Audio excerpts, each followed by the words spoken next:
What's going on, friends? It's Anton Daniels, and I gotta have a conversation with you guys about Teach Henley because you see how the sun is hitting me. This is no finesse, no makeup, no filters, no none of that.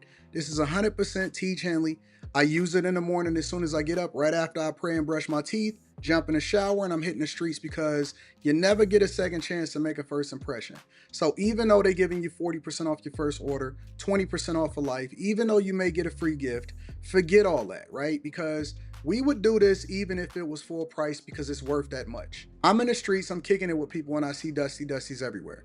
You don't want to be them. You want to separate yourself.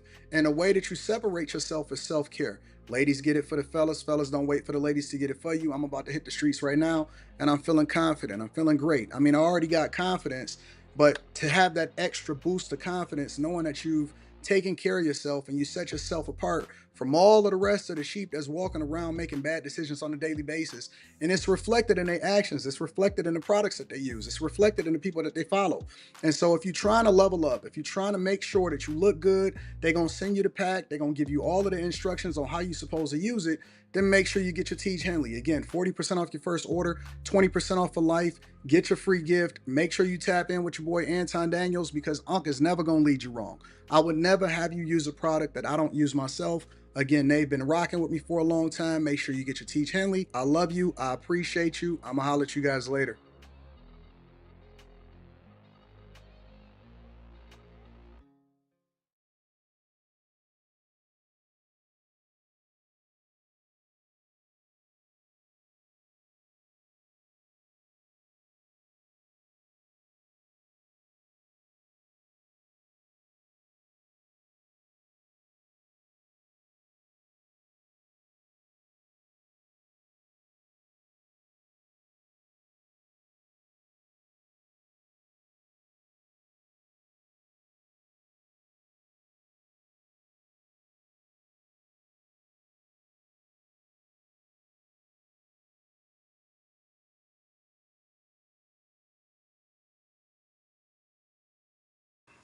What's going on is Anton from AntonDaniels.com. I appreciate you guys for continuing to rock with me.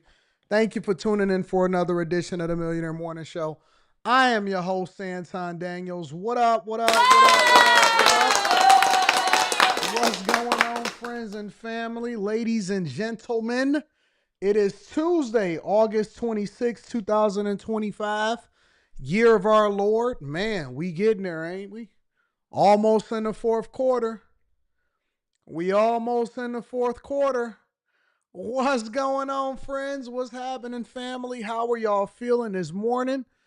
I am excited to be kicking it with y'all. I thought that we had a great show yesterday. Brandon Burke says, what's good, AD?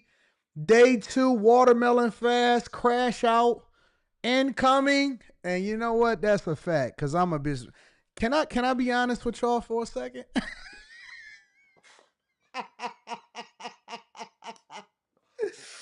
Can I be honest with y'all for a second?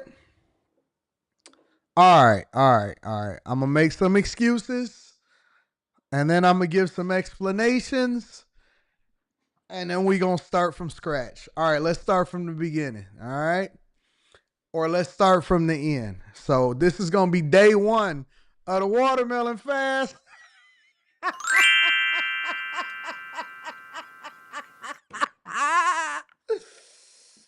Oh, day 1 of the watermelon fast again. Start today.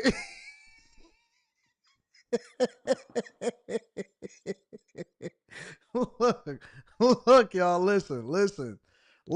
I got a good reason. I got a good excuse. I got a good excuse. No, I didn't quit. I'm starting over today.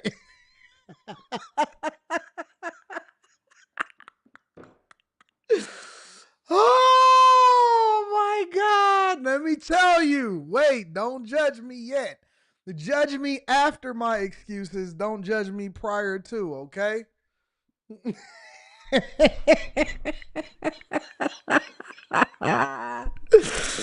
All right, so check it out. Check it out. Number one, I'm always going to tell you the truth. Okay, no matter what. Win, lose, draw. agreement, disagreement. I am always going to be honest with you guys. All right. So let me just preface it by saying that I could come in here and act like I did so great yesterday. I didn't. I failed miserably. And the reason that I failed miserably, which leads me to point number 2, is I had my dentist appointment. All right.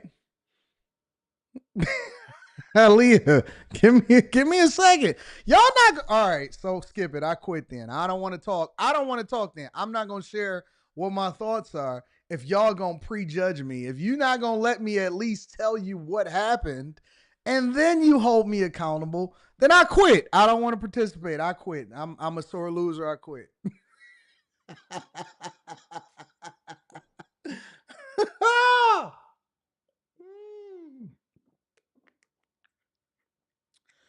All right.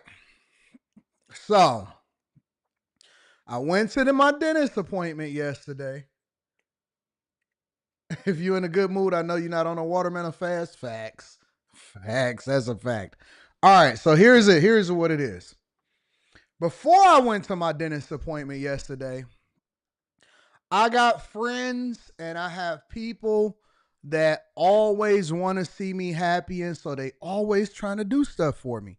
So if you noticed yesterday, when I was during the live stream, I kind of was in the middle of the live stream and I stopped and I said, oh, okay, come in. It was somebody ordering food for me. And so they was already trying to mess me up. And so they said, oh, no, I didn't know that you was about to do the watermelon fast until you was already I had ordered food for you just because I wanted to be nice. I said, oh, you so sweet. So that was strike number 1. All right. I said, all right, let me go to the dentist. Went and brushed my teeth. Went to the dentist. Dentist beat me up. I said, you know what? I feel like I need to reward myself for taking care of my teeth, right? Because they said your teeth is beautiful, but we got to get you the cleaning and all of this other stuff. I said, okay, cool. But then I was like, you know what, Anton? We gonna stand on our square on day 1 because I don't want to have to bring myself to the front of the congregation tomorrow. And then I get home, because y'all see me live stream, and I'm chilling with my daughter and we having a good time. And then Rita goes into the kitchen and she goes, she cut on the stove. She started chopping stuff up, and I'm sitting there on my computer because I kind of make my makeshift. I don't work in an office. I work on the island, the kitchen island and stuff. And so she chopping stuff up and she making stuff and she cooking and stuff. And then she says, oh, you can have some if you want some. I look over there and it's one of my favorite meals. I said, you know what? It would be different if we was on like day 15, but since we on day 1, we gonna start again tomorrow. You know what I'm saying? We gonna go ahead and start again tomorrow. So, all right, day 1 starts today, but day 0 was yesterday because now I know what I'm up against. I'm up against you women. That's what it is. That's it. That's what it is. I am up against women. That's what I'm up against. It is women. Women are trying to ruin me. They don't want me to be as sexy as possible and to be going to the next level. And so what they do is they chop up the onions and the tomatoes and the greens and all of this and they throw their little season and they spices on it and they say, oh, you know what? You can have some. It's the women. It's the women. I blame women. I blame women for day 0, because that's what we're going to call it. That's what we're going to call yesterday. We're going to call yesterday day 0. For day 0, I'm blaming women. All right. So fool me once, shame on you. Fool me twice, it'll be shame on me, but it's shame on you this time. So I'm going to go ahead and be honest with y'all. I decided to dip my toe in. I said, you know what? I'm going to just take a fork. She left. She ran out the door. I was there by myself fighting. I said, the smell was still in the kitchen. Still had it sitting there on the stove, nice and sizzling. It was still hot. So, I'm just going to do a little taste test. Grab the fork, put it in there. I said, oh, my God. I ain't tasted something this good in a long time. It's because I always be doing DoorDash. So, you know, you go home cooked meals, they hit a little different. I said, all right, let me get a little second taste. Let me get a little, you know what? I'm going to get a little saucer. Let me just put a little bit on the saucer. Skip it. This day is done. It's over. It's over. It's over. So, that, ladies and gentlemen, is a summary of what my day was like yesterday. All right. And I bought another property. Let me give my another self a round of applause. And you know what? I got a big check in the mail yesterday. And then at the very same time, I was like, oh man, I just got another deal. I called my realtor, said, is that available? Can we get it for this price instead of that price that's listed? He said, yeah. Yeah, just send proof of funds. I said, all right, skip it. Let's just go broke. Let's just go broke and buy everything that we can buy. So I'm tapped. Two things before we get started with the show today. We got 6 subjects to cover. 2 things, y'all. Number 1, watermelon fast start today, but I'm on it. And I promise you, this is one thing you can know for sure. I promise you I'm going to be honest about whether or not I'm successful. I promise you I'm going to be honest about whether or not I'm successful. And I'm not going to let a woman distract me either. I'm on it. I'm on it. So number 1, watermelon fast restarts today. So for anybody that was unsuccessful, be honest. And let's start all over. Let's be friends, all right? I'm going to shake your hand. Yep. That's number 1. Number 2, I'm broke. I'm tapped. Don't call me. I ain't got no money for you. I ain't got nothing. All of my dollars are allocated. Now, I didn't actually send no money yesterday because I had to go and get a cashier's check. We going to closing next week for the titling company, so I'm going to go ahead and purchase that property, and I ain't got nothing else. I'm tapped. I'm tapped. Don't ask me for $13. I'm tapped. I ain't got nothing. I'm done. I'm out. I'm done. I'm done. Want to see how much money I got in my account? That's how much I got. $1. I got $1. It's $1 on there. You see that notification? It's $1. That's it. And let me give them the close up so they don't think I'm lying. That's all I got. $1 right there. $1. That's all I got. I ain't got no more. So don't reach out to me. No, nothing. No going out to eat. No J. Alexander's, no Ocean Prime, no nothing except for the watermelon that I got inside of my refrigerator. I'm done. All right. All right, y'all. So that was my day yesterday. How was your day yesterday? How was you guys' day yesterday? I'm not showing that, Osriel. That's not for the people. That's for the bag chasers.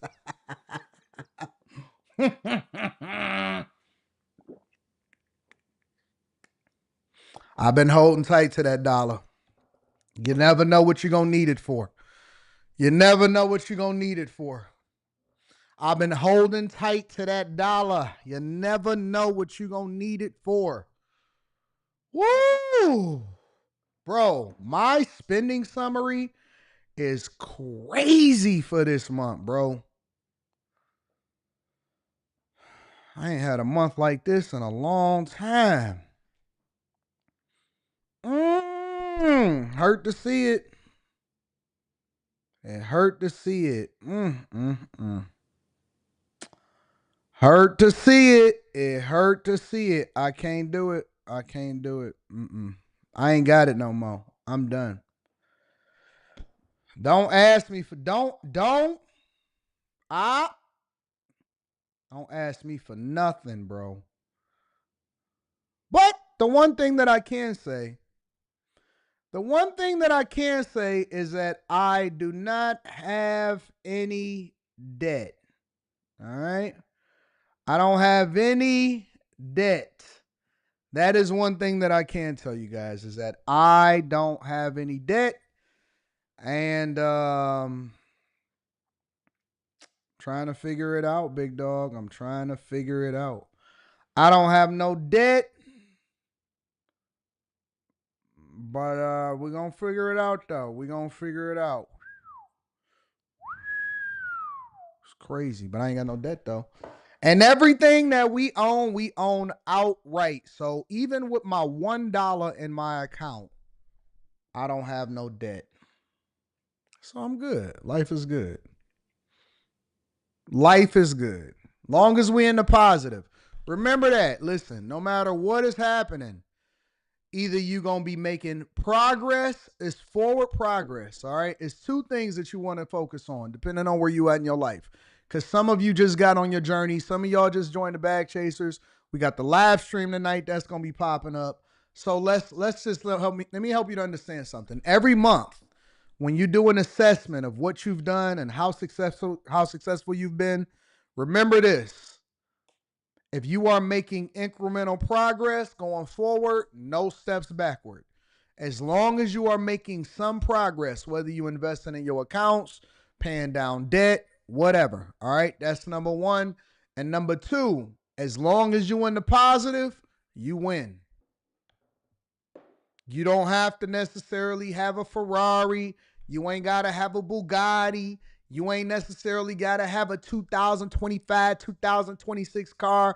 If it's a 2018, 19, 17, 16, 15, no matter what it is, if it's paid off, if you in the net positive, you a winner. Remember that. Don't let nobody tell you different. Don't let nobody try to convince you that you less than, that they gonna post their little fake pictures in front of somebody else's car and try to convince you that you ain't doing enough. If you gave it your all, if you've made progress in your business, if you've paid off some debt, if you are putting together your next plan for your next steps while at the same time making sure that you discipline with your finances, then you are a winner. Every day, all success is winning one day at a time. That's the difference. That's all success is one successful step at a time. We don't have to win for the month. Don't focus on the month. Focus on today. All I got to do is be successful today. All I got to do is be successful today. If I'm successful today, then I'm going to focus on being successful tomorrow. And then eventually, hopefully, I can look back on a month, and then I'm going to look back on a quarter, then I'm going to look back on half of the year, and then I'm going to look back on the year, and I'm going to say, you know what?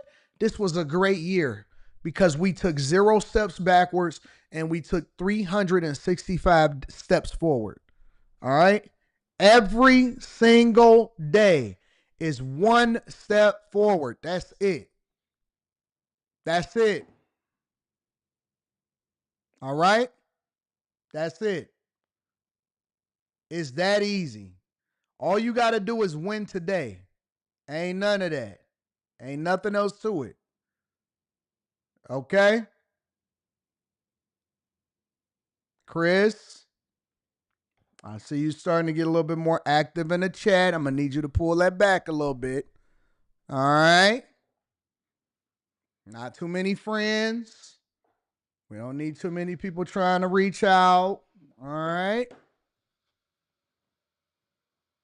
Let's back up a little bit. See you getting a little bit more active than usual. All right. All right. Y'all ready to get started with the show? Let me go ahead and read some of these cash apps and super chats, and then we're going to go ahead and get it popping. Shout out to my dog, Mike That Dude. I appreciate you, Mike That Dude. What up, what up, what up, what up, what up? Yeah. What up, though, Mike That Dude? Mr. Trey Johnson in the building says, 80, what do you think about a laundromat business? I think that a laundromat business is you. Don't do it, Chris. All right.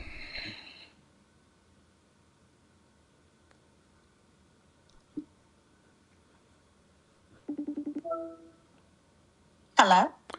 Pull it back a little bit. Okay. What do I think about a laundromat business?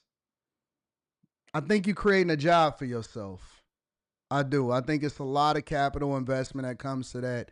It's not as passive as y'all may think that it is. A lot of people think that it's completely passive. You have machines breaking down, you have people tearing up stuff, you got fights, you got liability issues, you got a lot of stuff that go into that. All right. So it's a lot. It's a lot that goes into the laundromat business. Can it be profitable? Yes.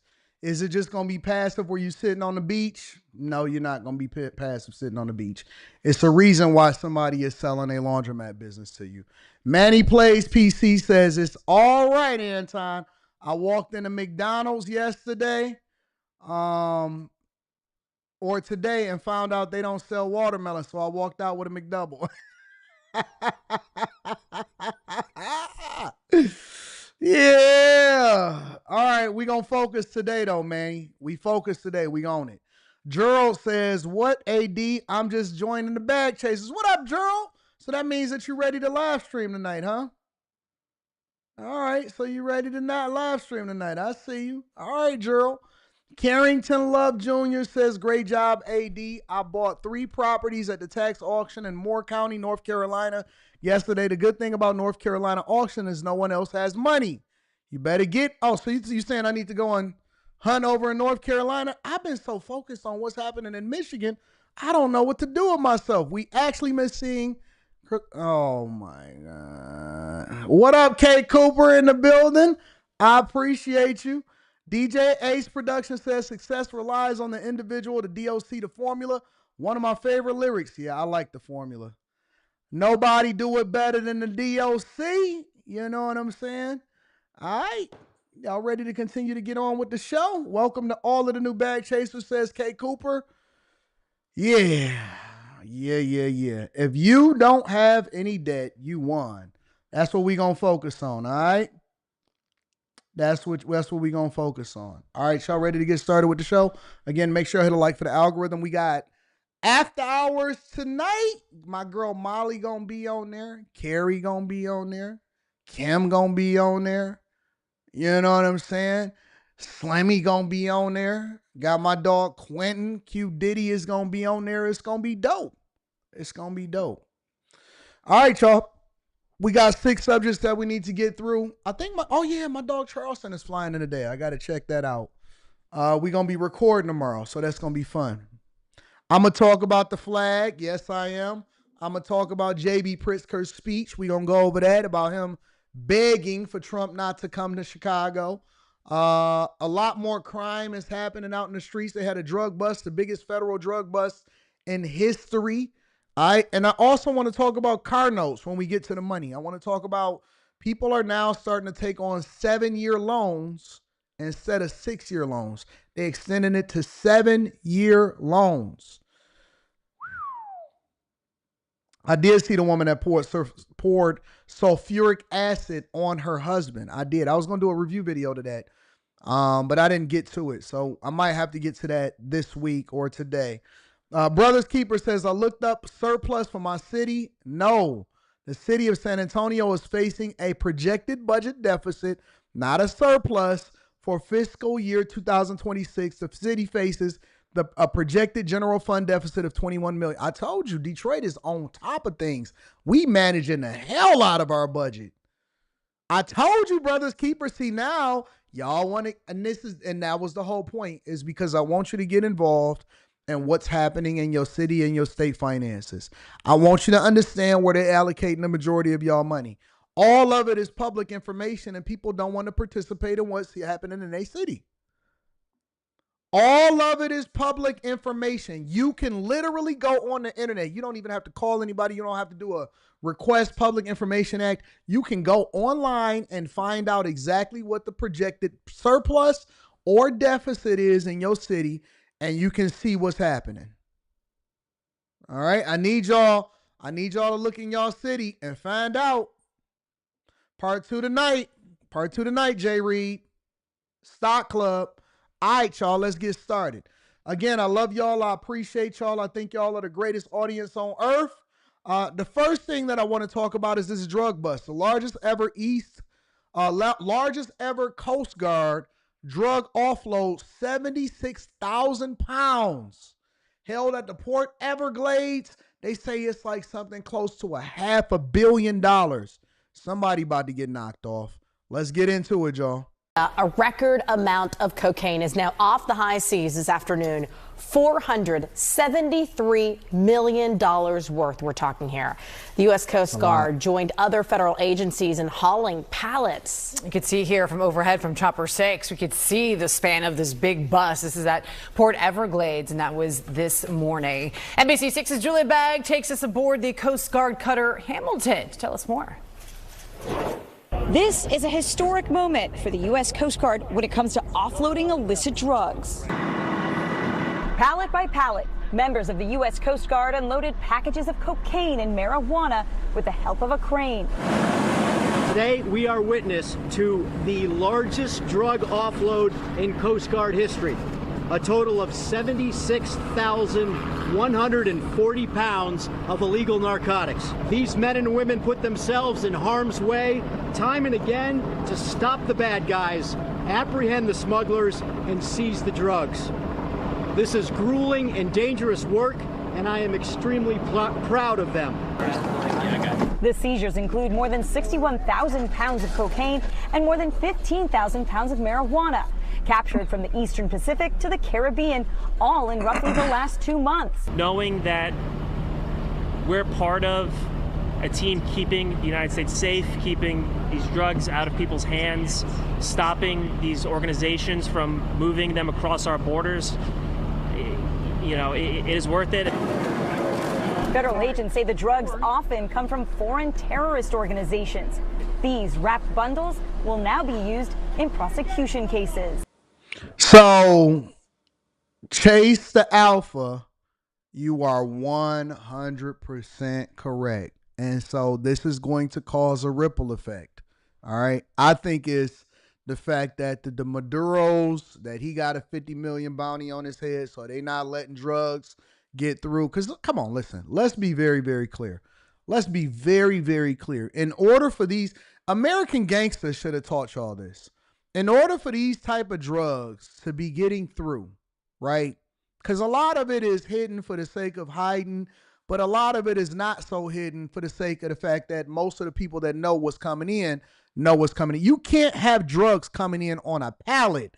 Nobody is going to see $500 million worth of cocaine and marijuana being shipped along the Coast Guard when they don't have safeguards in place, including so many different agencies and people that are being paid off in order to look the other way. Because let's be clear, if $500 million, 76,000 pounds is being shipped at one time across the water, it's a lot of people that's involved in that. It's a lot of people that's involved in that.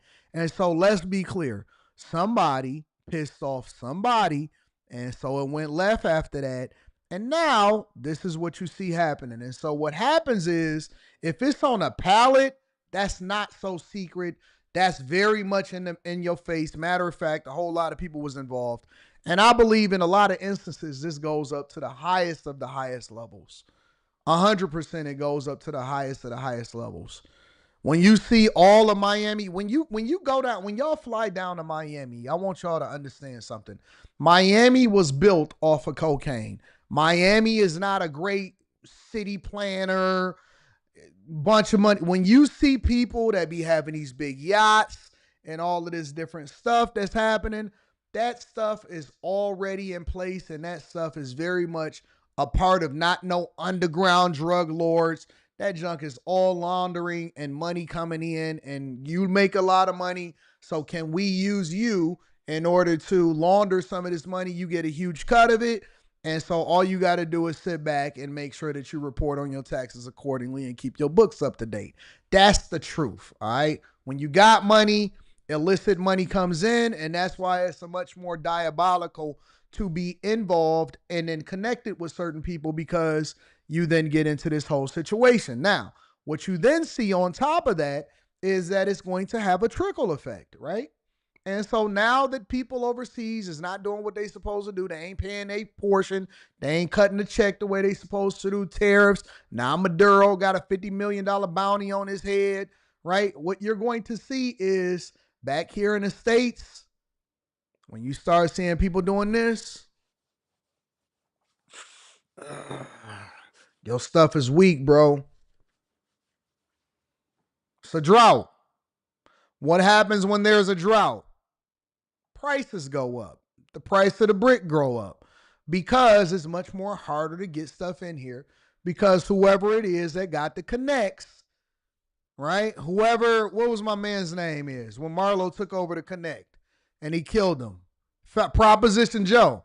Proposition Joe, he not dealing with the Greeks no more.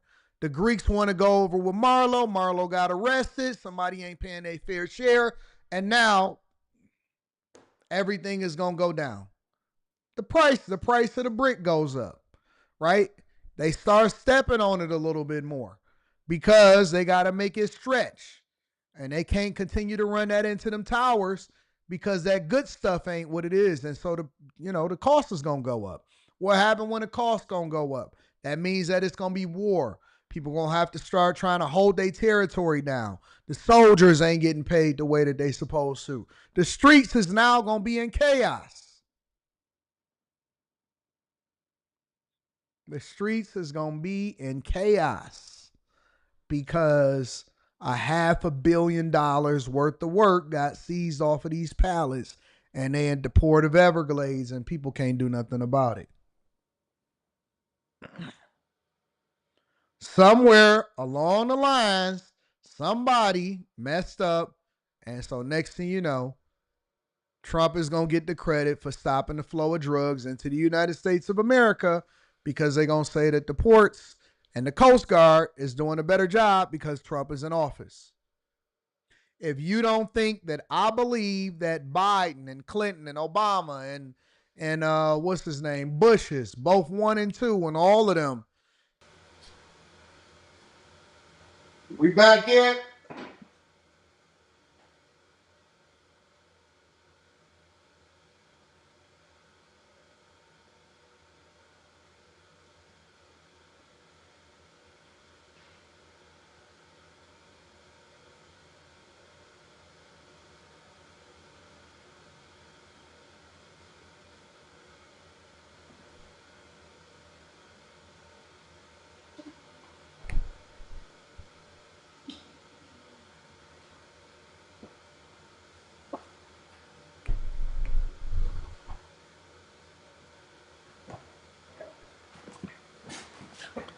All of these people working in public service and living in these massive homes, if you think that they are not absolutely positively benefiting from all of the things that's happening in the federal government, then you are a fool.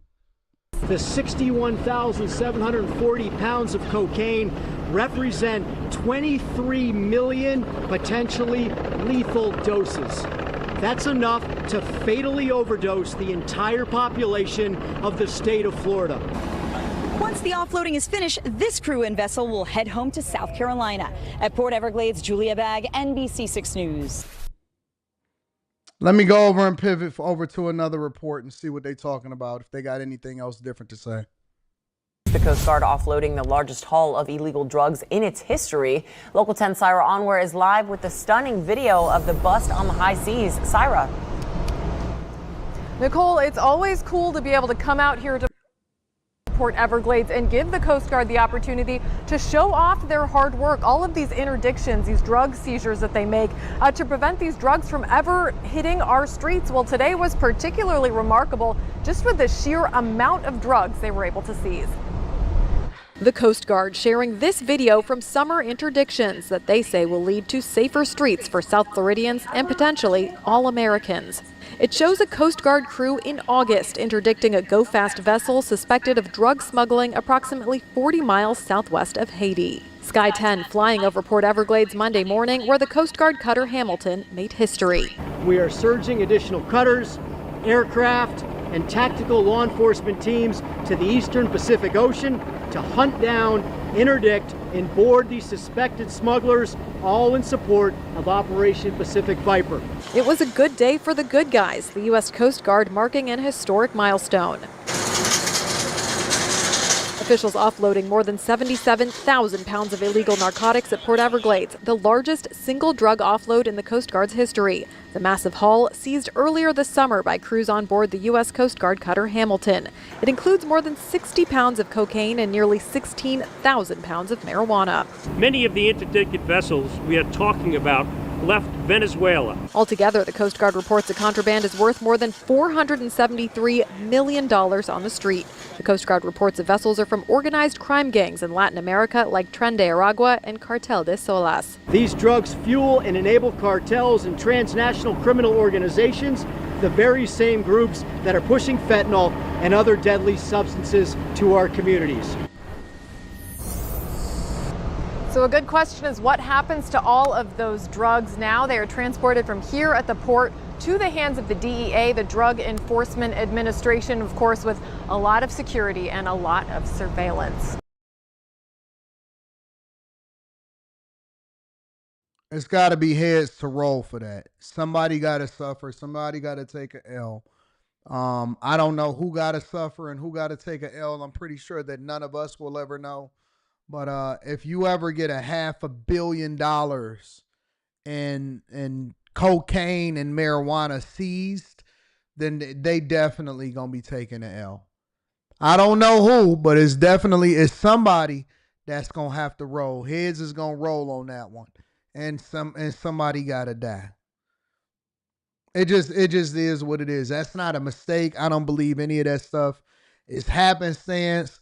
Whenever something like this gets caught, somebody said the go fast was a deterrent in order to get to the submarine drone and stuff. Man, we got technology that can find anything. We can stop people that launch drone missiles, super aquatic, submarine, all kind of junk. Man, we got stuff that can detect anything, literally anything. There is nothing that the cartel or people that ship drugs over here into the United States of America can do. If we wanted to stop every single shipment coming across our borders, coming across our seas, all of that stuff, if we wanted to stop every single shipment of drugs and narcotics coming into this country, we probably could. We could completely shut down Mexico. Mexico, Venezuela, Cambodia, all of these people would just absolutely collapse. It would absolutely collapse. If all of these things just went haywire, it would 100% collapse. And so I don't believe that with the level of technology that we have. I remember Biden was sitting there going back and forth, and he was like, we need these machines to sit there and stop all of the stuff that is coming in here in the United States of America. We need these detection machines that you scans the vehicle. Man, get the hell out of here, bro. We could literally stop anything we wanted to from coming in here if we wanted to truly stop it. Somebody didn't get paid. Somebody didn't make the play. Maybe they doing it as a warning over there again to Maduro or something. I don't know. But somebody is in trouble. So that's what's happening over there on the Coast Guard. I don't know if I missed any super chats, but I'm going to read the ones that I have. Brothers Keeper says, I looked up surplus. Okay, yeah, I remember you saying that one. All right, so maybe I didn't lose any. You muted, and you should look into Raha Jackson. I know about Raha Jackson. I know about it. I know about the whole wrestling event. I know. But see, here's the thing about that, right, is that because I don't want to show, first of all, I'm not going to show that on my stream. So that's just not a thing. I don't show that type of violence. But the second thing is I can't tell whether or not it was scripted or it wasn't scripted when it first came out. Because, you don't know what's happening in wrestling. And so a lot of times you just assume that was a part of the script so that they can just continue to keep it rolling. I know that some of the wrestlers have to do reshoots and stuff, but it was during the live stream. So I don't know what that is. Cuddy says somebody is getting on a pip at the cartel. Oh, they getting on a clip. That's what they getting.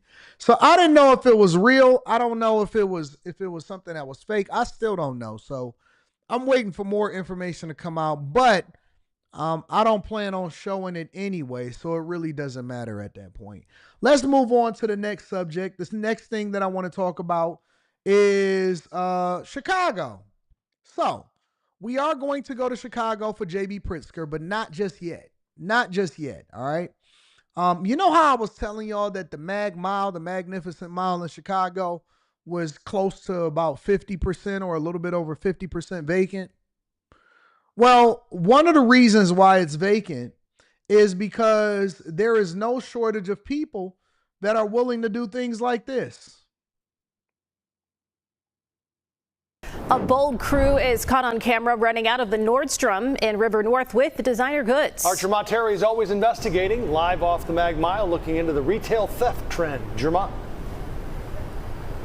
Joe and Erica, this crew is accused of stealing more than $100,000 of high-end purses from the Nordstroms. Now, you might recall when Eileen O'Neill Burke became Cook County State's attorney, she made retail theft a felony for anything $300 or more. So tonight we're looking to see if that has slowed down this trend.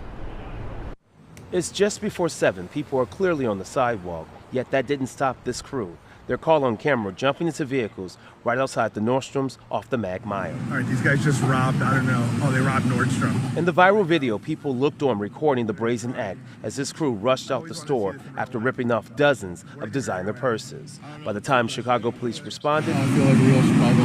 That's a stolen car for sure. Here's another guy that thinks. The thieves were long gone, but the impact of their actions long lasting. These are professional thieves. Investigators say the organized retail theft is big money, too. We're talking a $1 billion industry. Last month, CBS News Chicago showed you how the Cook County State's attorney was the helm of the nationwide crackdown, which netted 500 arrests, all from people stealing from stores and selling the goods at much cheaper cost. These are people who do pre-surveillance on stores, no store policies. And they know what workers can and can't do. And the Nordstrom staff, the crews encountered security, but was still able to get away. Last December, the Cook County State's attorney quickly rolled back Kim Foxx's policy. Retail theft wasn't a felony unless it was $1,000 or more, but Eileen O'Neill Burke reduced that back to $300. Earlier this month, the Cook County Sheriff's Office arrested the trio accused of stealing $10,000 from Lululemon stores in the city and burbs. And when we examine Chicago police numbers in District 18, which encompasses the Mag Mile, so far there have been 1,107 felony thefts, down 3% from the same time last year. And when you look at felony theft citywide, it is down 16%. But as for this crew, which hit up the Nordstrom, they're still on the run tonight. One thing we know about Chicago is in most instances of large crime, whether it be violent crime or felony theft, most people do not get arrested. And so as these people were running out of, and think about it, Joe, think about it. As they were getting in the car, right? And obviously that's a stolen Acura. That's a brand new Acura. That's one of the newer joints. They had a stolen Acura. They had an Infiniti. You can see they doing it right in front of the children and the pedestrians. We got my man in the white shirt. Looks like he just came from the gym, but he's out there with his snow bunny. I'm pretty sure that Umar Johnson would be pissed about that. And it looks like she either has a kid or some groceries that she's holding inside of her hand, or she got some kind of bag. I'm assuming that it got to be a bag, because if it was a kid, then they would probably be out of there. Nobody in Chicago that was watching this in real time was surprised.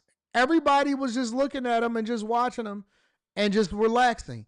The people that was recording it across the street, they started recording it on the camera.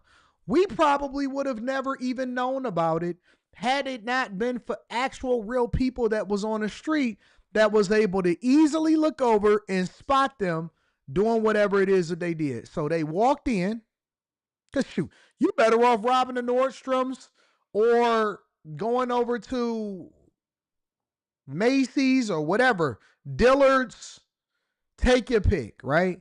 You can go to any of these stores. Saks is the big one. I'm not even sure if it's Saks still on the Magnificent Mile.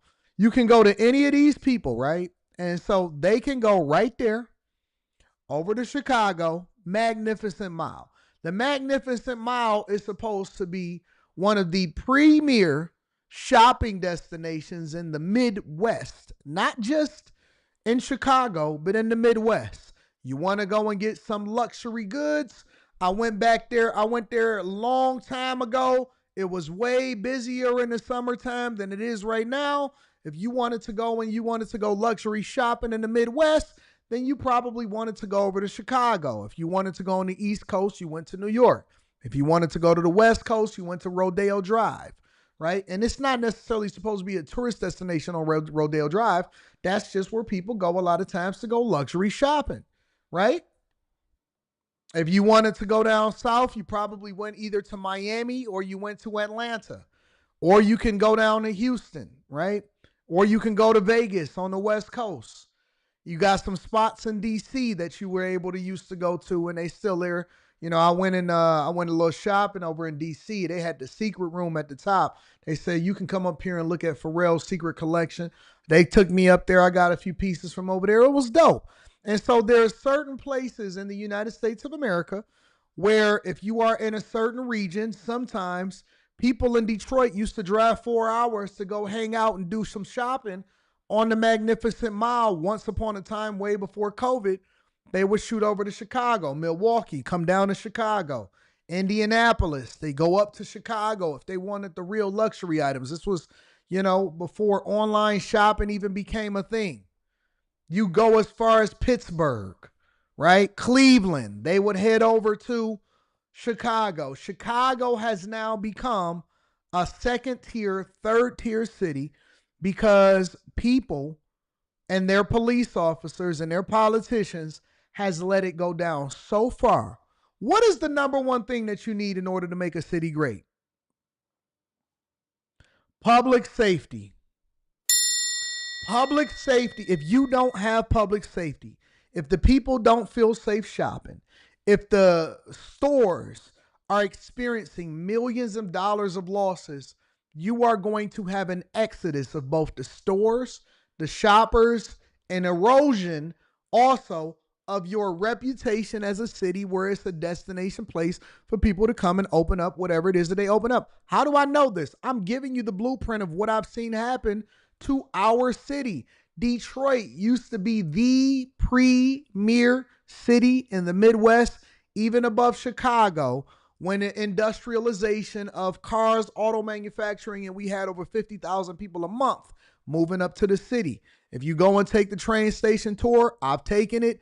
They will break that down for you that we had over 50,000 people every single month moving up here for jobs, which they then had to create spaces that allowed for all of these people to be able to spend their money and shop. And that's when we had the Hudson site. It was like 8, 10, 12 floors, 14 floors of shopping. It was the premier shopping place in the Midwest. And guess what? Corrupt leadership, stealing, thieving, white flight, racism, all of these things contributed to the eventually downfall and then ultimately the filing of bankruptcy in 2007, 2008 of the city that has now learned from our lessons and made the adjustment and realized, you know what, now that we've had 11 consecutive years of surpluses and we've staffed it with public safety, you go anywhere downtown, boy, I just went to stop at the bank before I came here to the studio, and the girl that was doing the traffic,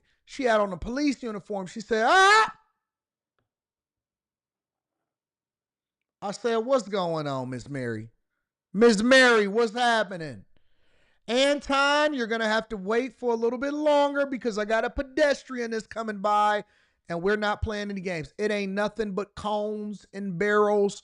They redoing every paving, every street. They're rebuilding every building. Every retail space is being occupied. They got more housing that's being built down here. I ain't never seen more construction in my 43 years on earth. I've never seen more construction down here in downtown Detroit than I have in my entire life. I've never seen it. I've never seen it in my entire life. They building more on the Riverwalk. They got buildings going up. It's Aloe done came into the city. They got all kind of new luxury retailers popping up, new announcements almost every single day. They got the Grand Prix here. I said, what the hell is happening? Who all is moving in here? I mean, I know we doing well. I didn't know we was doing that well. Honest to God, and I'm not glazing. Honest to God, bro, it ain't nothing but cones. Greek Town is completely closed off. They redoing the entire Greek Town and they opening it up for 2026. I said, y'all just shut down Greek Town. Y'all redoing the whole thing. The whole thing. I said, whoa, I'm glad I got in early. I'm glad I started buying everything up early. And then in Chicago, the police in downtown, bro, you can't jaywalk down here in downtown Detroit. They not playing okay. I got a ticket, bruh. I got a ticket for revving my engine. They was on me immediately. These dudes went in and robbed Nordstrom in 2 cars with $100,000 in bags and got away. And the police showed up 13 minutes later after they had already got away. And got away. And on the magnificent Mount, this is supposed to be the premier shopping destination. Well, it used to be. It's supposed to be the premier shopping destination of the Midwest. The premier shopping destination of the Midwest. And these dudes was able to walk away and get away on the Magnificent Mile, robbing Nordstrom right in front of everybody. Literally, right in front of everybody, they were robbing Nordstroms. Oh, creator with no profile picture. You mad? You mad because we can speak positively about our city now? Listen, I'm not going to ever feel ashamed about the progress that's being made inside of my city. Absolutely not. I waited my whole life for this. I went to school downtown for this.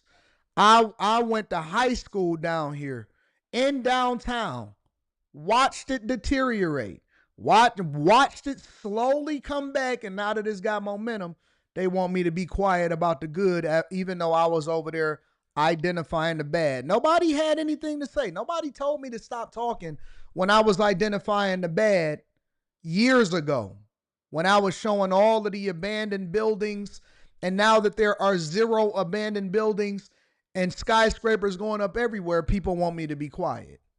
Nobody had anything to say when I was identifying all of the bad that was happening in the city.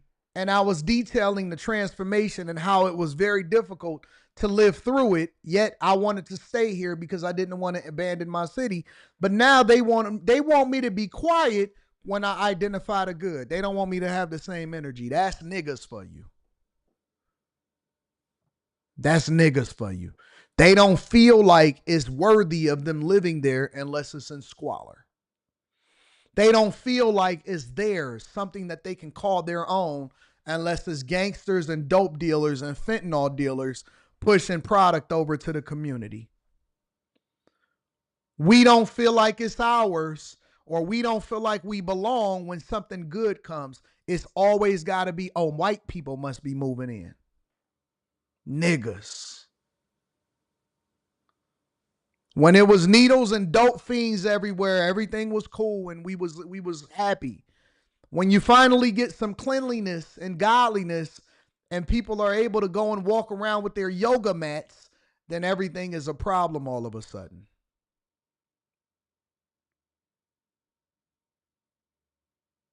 Now it's a problem. Now that we want to clean up and we want to take some pride in our stuff, people from out of town, they want to be mad about it. We're not going to stop highlighting all of the great things that happen in the city because we're very proud of all of the work, not just from our legislators, not just from our police officers, but also the residents and participating in the growth of the city. And we're going to continue to capitalize off of that investment. Shout out to the city. Shout out to Detroit. Yes, Cass Corridor was a wild place. It was a wild place. Wild place to be at that time. 2000, 1998, 99, 97. You had to be careful when you walked because you could actually step on a needle. Make sure y'all hit a like for the algorithm, subscribe to the channel, and turn on your notifications. Let's continue on with the show. Cynthia Haynes says, good morning, AD, and thank you for your honest opinion on the drug business. The thought of President Obama overlooking the drug cartel is really disturbing to me, to me. We know what's really happening. Blueprint Tony says, I live in Milwaukee and only shop Chicago downtown. Well, that's probably going to be changing because a lot of tenants are leaving Magnificent Mile. The average gamer says, who keeping you on point with the new slang? What you know about glazing? Y'all be thinking that y'all so hidden with y'all stuff, like y'all be knowing what's going on. Bro, ain't nothing new under the sun.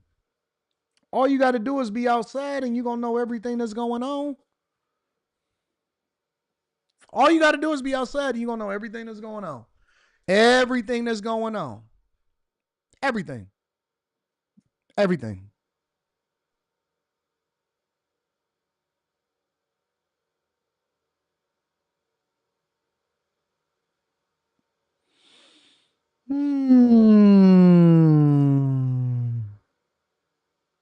He says sometimes testosterone need to be regulated as well.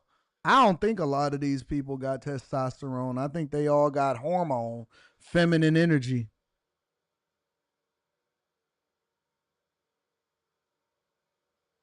It's a lot of guys nowadays. I'm starting to swing over to being on the lady side a little bit more. I mean, ain't gonna be no shortage of holding women accountable, but I'm gonna just tell y'all, it's starting to get weird now with all of the guys. It's like no balance. It's like niggas is really on some feminine junk, bro. And it's like the more gay they become, the more hostile they become. You know what? Do you know what's worse than a woman that's in her on her period? A man that thinks he's on his period.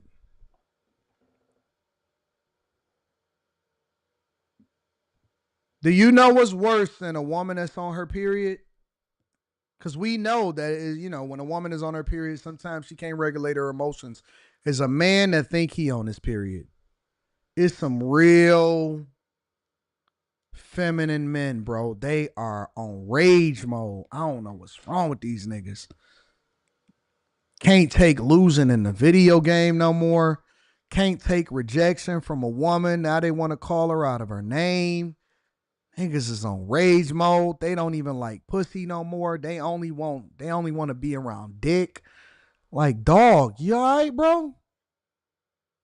Seriously, man.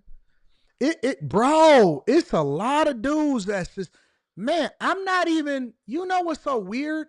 I'm not getting as much negative energy from women no more. Like, I don't get women that be like sending me crazy messages. The women be like, yo, what up? Let's hang out.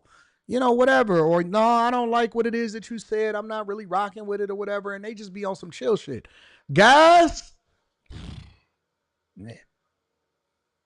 Bro, if I showed y'all some of the emails, people actually go look for my email address. Guys, they take their time. They type out a whole message. It still has punctuation errors and run-on sentences. And they be angry. Anton, I bet you didn't. Like, you good, my nigga? Seriously, like, I'm starting to get, it's probably a fraction of about 98 men to women that's saying crazy feminine stuff inside of my emails and my DMs and all kind of stuff, bro.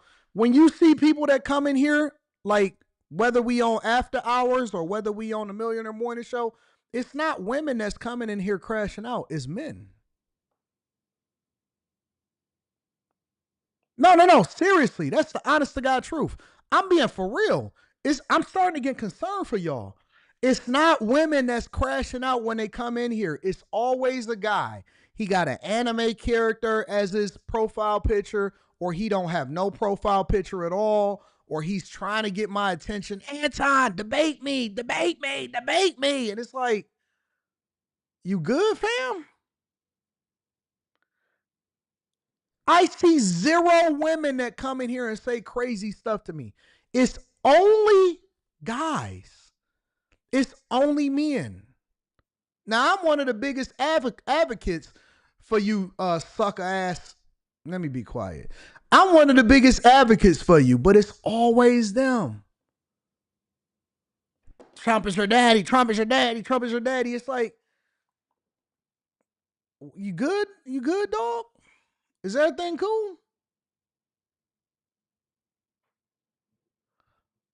I don't know what it is, bro. I don't know. I don't know what it is, man. Honestly, bro, I don't know if it's the games. I don't know if it's the porn. I don't know, but it is very, very concerning. Somebody says he's too big to debate now. No, I just don't want to. I'm just not in the mood to. I'm chilling. I'm having a good time. I'm enjoying life.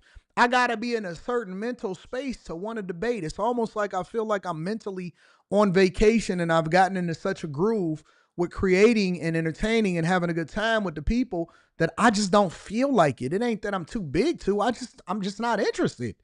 Do I have to?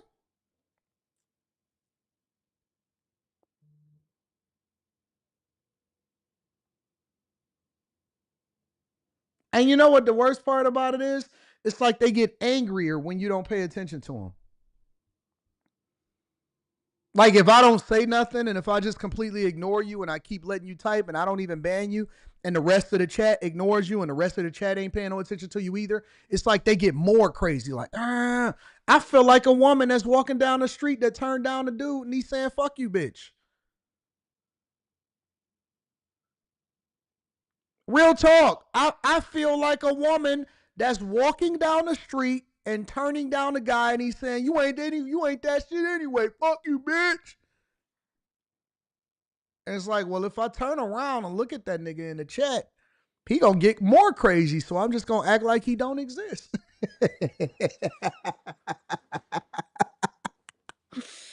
Oh, I don't know what that is. Is it the feminine energy? What is it, ladies? Tell me. Somebody tell me what's going on out here. Y'all good? Y'all good? Y'all straight? We good, y'all? Take a minute. Step away from the computer. Step away from your phone. Step away from your iPad. I don't want you crashing out on your boss at work just because you don't necessarily care for the fact that I'm a red-blooded American heterosexual male. That's crazy, bro. I'd be like, yeah, man, I had this girl that I was kicking it with yesterday. What you doing talking to girls? You should never talk to a girl. You're a married man. You good, my nigga? You all right? You cool? All right. God bless you, pumpkin. And then you just keep on going with your conversation. Like, when did men start caring about what other men did? I thought y'all wasn't dick policing. Not saying that I'm doing anything because I'm not doing nothing. And if I was, it wouldn't be any of your business and I wouldn't announce it to you niggas. Because all I know y'all telling fast. Rita, look at Anton. Look what he's doing. And Rita be like, that's nice. I know I'm sitting right next to him. Like, it's the dudes that be telling. It's dudes that be reaching out. It's dudes that be so thirsty. So thirsty. I don't know what's honestly, we need to have a come to Jesus moment. We really do. We really, really, really do. Take a step back. Pause for the cause. Back up. Rita be showing me y'all emails like, yeah, look at this crazy nigga reaching out to me trying to tell on you. Look at this wild boy. She be showing me what y'all reaching out trying to say. Like, what you reaching out for? What are you reaching out for? What are you trying to do? Somebody had a picture that they thought was me. I wasn't even in the city. Is this Anton? Somebody said that they took a picture of him. Nigga didn't look nothing like me. I said, who is this nigga? Y'all really reaching now? Have I gotten to that point? I didn't think I got to that point yet. I figured it'd give me another year so I would be at that point. But God, Jesus.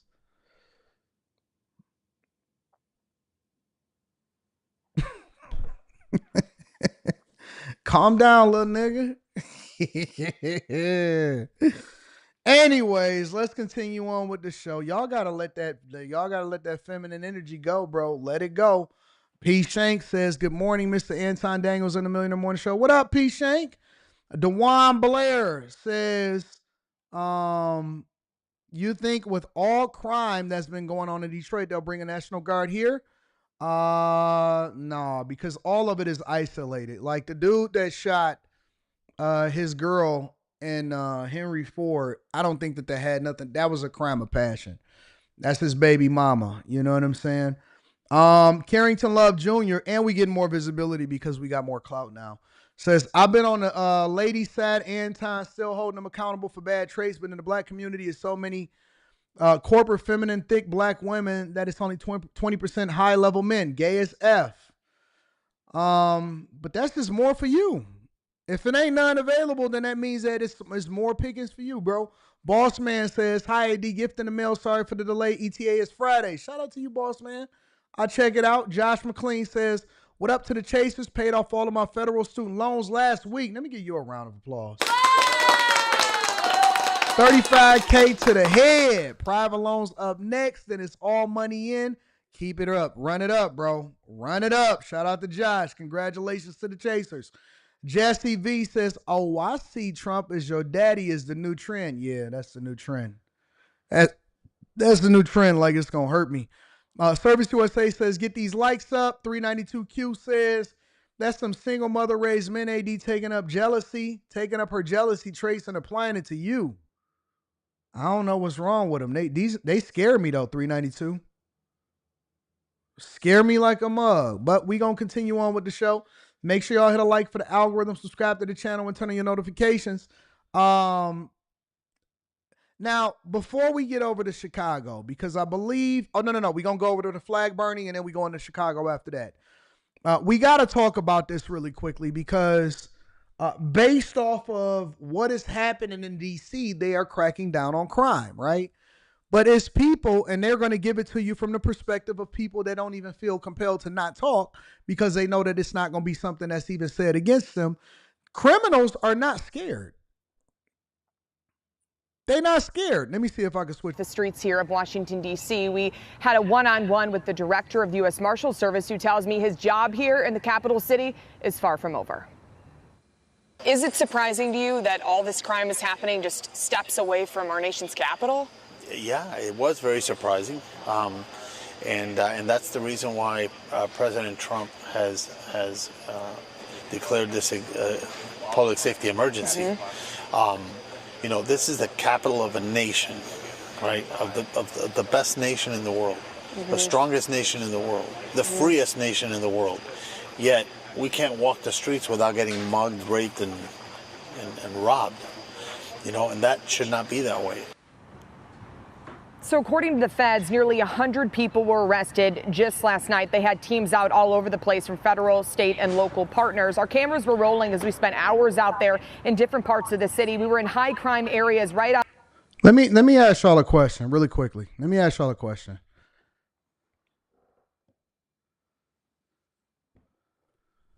If you know that Trump makes an announcement, if I'm a criminal, as a person that is always paying attention to the markets, if you have money invested in a company, what do you do when you have money invested in a company? When you have a large holding in a company, you pay attention to the quarterly earnings. You look at the news. You pay attention to what's happening on Market Watch and Bloomberg and Yahoo Finance and Business Insider, because you want to pay attention to every single detail because you realize that it's the intangibles, it's the details that then inform you on what the market is going to happen. How did I know not to invest in Florida? I'm going to tie it back in for y'all. How do you know not to invest in Florida? As far as investing, you can live there, you can play there, you can enjoy there. If you're looking for a long-term return on investing in a condo in Florida, it's a no-go. How did I know that? it wasn't because I was paying attention to every single person that was investing in Florida. It was because I was looking at all of the news. I seen, hey, wait a minute. The insurance companies, they pulling out of California and they pulling out of Florida. If you was watching the Millionaire Morning Show, you was looking at the context clues and you realized way before they ever had a fire out there, way before they burned down all of the homes out there, that, you know what, insurance companies is pulling out of there. State Farm, Progressive, they not insuring and they pulling out. And so more people have to lean into the state insurance, which is basically there in order to give people confidence in the market, right? You looked at that. You started to look at home prices. You looked at the weather patterns. You look at what happened in Tampa and how they was preparing last year and how it was a big storm. You paying attention to what happened directly after that condo, the big building collapsed, and they increased pressure and requirements for homeowners associations. Homeowners associations started going up. People started losing their homes because of the liens that was being placed on their homes from the work and the homeowners association. More people start going without insurance instead of Florida. And so as you start to look at the context clues, it informs you. And I say, hey, wait a minute, I'm paying attention to that. I'm looking at a mass migration and money and investments and resources into the Midwest.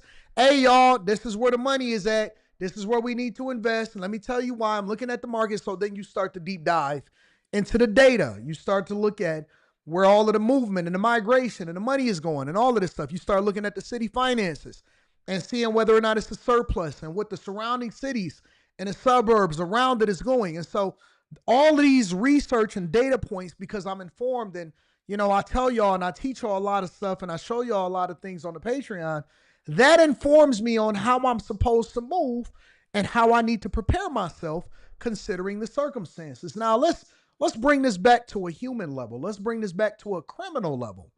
If I'm a criminal, I'm a person that does crime. I'm a crime boss. Or at the very least, I'm working my way up the ladder, right? And I just so happen to be in the most crime-ridden areas because I know that it's a liberal city and they're not really going to do anything to me because criminals often at times know exactly more about the law than you do. Then what do? You familiarize yourself with what happens if you talk to any drug dealer, if you talk to any person that moves a certain drug, they'll tell you what the penalties are for getting caught with a certain amount of that particular drug, whether it's cocaine. They know that if you rock it up and you turn it into crack, that it's going to be a harsher penalty. They'll tell you what the gun laws are and how many bullets you can have. They tell you what they're giving out for switches. They'll tell you every single details because the criminals, just like we are in the finance world or the real estate world, have a vested interest in being able to be aware of what is happening. So with that being said, if you are a person that watches everything and you're aware of what happens when you do criminal activity and you're very careful about it, if Trump says, hey man, in 1 week's time, I am going to deploy the National Guard.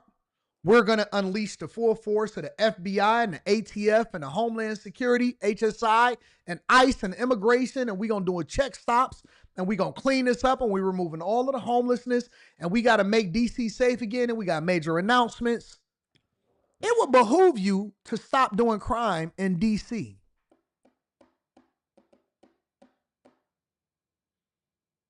If I know that there's going to be soldiers in D.C., why would I ever continue to walk around with guns and do crime? You got to be one of the dumbest people in the world, which is one of the reasons why a strong show of force is actually a form of crime prevention. You'd have to be one of the dumbest people in the world to go out and actually commit crime in DC or carry a gun or have drugs on you when you know that they're coming to your city. Same thing for Chicago. Eric D., you said it'll surprise you if Trump goes to Chicago. He already said he's going there. So if I know this and I see Brandon Johnson making all these statements and I see J.B. Pritzker making all of these statements, the first thing that I'm going to do is, you know what? We got to have a contingency plan. We got to move differently. We got to pack up. We might have to hit a new city. It's dead out here. We about to shut this down. Yo, you see what happened with the Coast Guard? They seizing all of the drugs. It's about to be a drought. Yo, I hope y'all got y'all money saved. It's time to go ahead and lay low for a second because they shutting everything down. We can't really move like we was used to, or we got to move to a different city.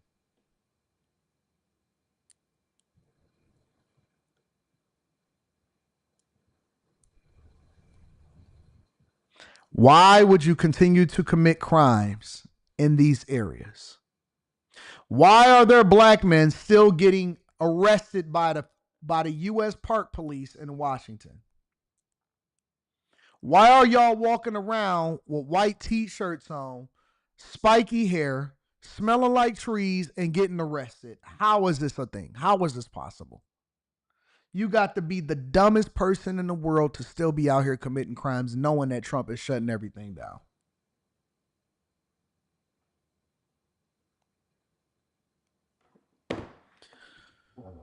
Outside, pretty much just a mile or so from the White House. It was interesting to see. You didn't have to go far to go to those neighborhoods. They served warrants for suspects wanted for a long list of violent crimes like what? Robbery, carjacking, and assault. So one guy, we were there when he was arrested, wanted in connection with an armed carjacking out in Maryland near Baltimore. He told investigators, "Why are you taking me in if they're just going to hold me for 3 days and release me?" The judge is literally going to say we're going to put him on a 3-day hold. Then once the 3-day hold is up, and around who never shows up. I done been over DC jail 6 times for the same warrant. They never show up. DC jail has to release me. They release me. It's the same thing every time. The same thing every time. So we'll see what happens this time because he went to the D.C. lockup here. So Gaddy Serralta, you might know him. He's the current director of the U.S. Marshal Service. He worked in Florida for years, has been in law enforcement for decades. He was sworn in earlier this month after President Trump picked him here. He's running point for 20 agencies, local, state. Even the criminals ain't even tripping no more because they know that the prosecutors and the people that execute the warrants and the people that actually is supposed to implement the law and make sure that these guys is locked up, they don't even do their job. Do Trump got to do everything? Do he got to babysit everybody? Do he got to take over the judges? He got to be the judges. He got to be the police. He got to be the prosecutor. He got to be the state's attorney general. He got to be the governor. He got to do everybody's job that's incompetent. Nobody can do their job. So he stopped all of the drugs and the guns and the gangs and all of this stuff on a regular basis, and nobody is able to do their job.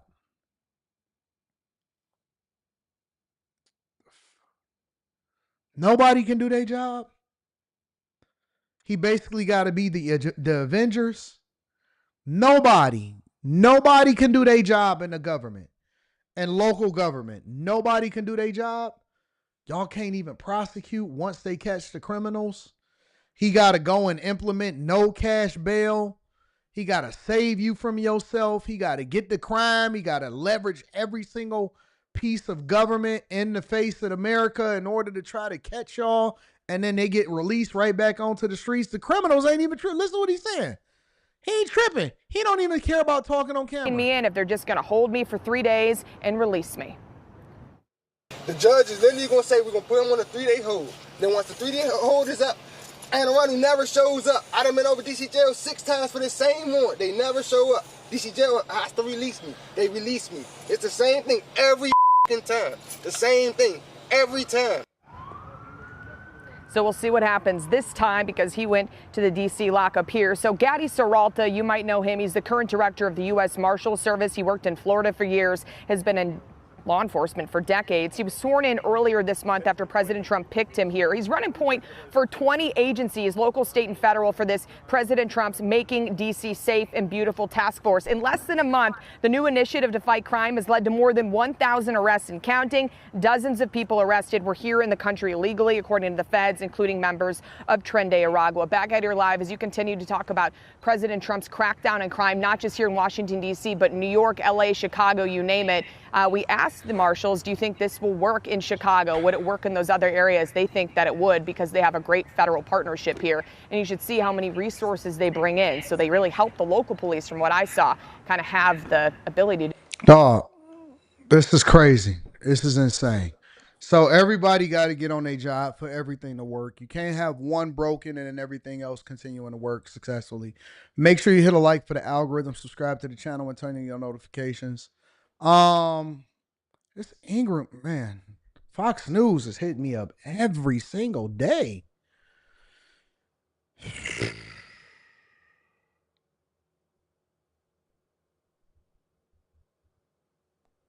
They want me to go on the Ingram angle. Hey, Anton, hope you're doing well. We're thinking about doing a subject on our show tonight on how Democrats are speaking on Trump's crime crackdown. Would you have any room to join the show tonight? Sure. What time?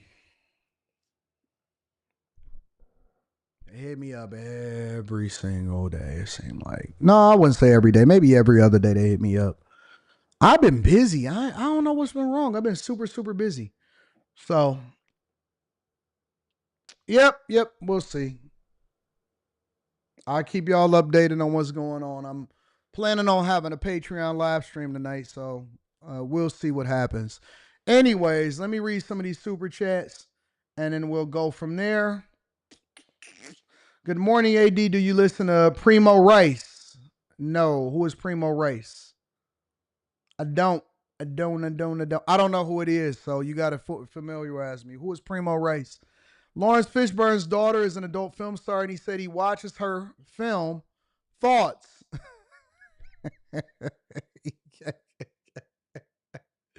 What? Come on, man. That's so wild. That's the weirdest thing ever. Nah, that's wild, bro. If your child is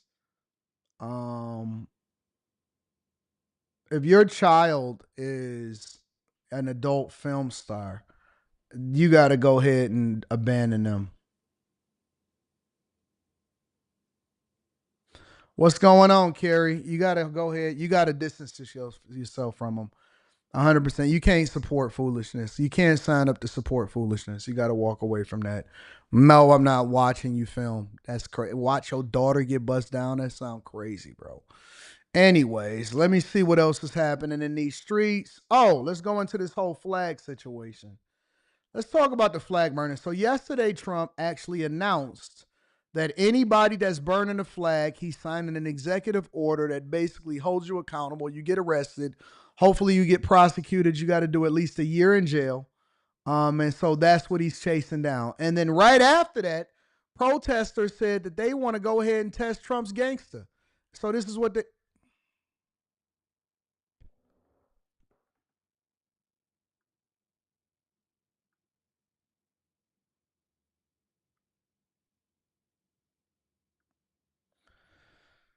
All right. It's always something.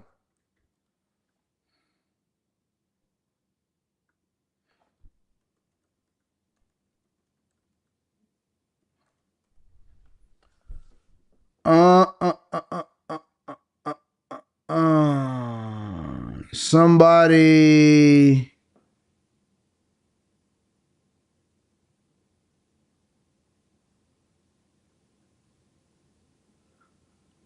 All right, let me see if I can get that.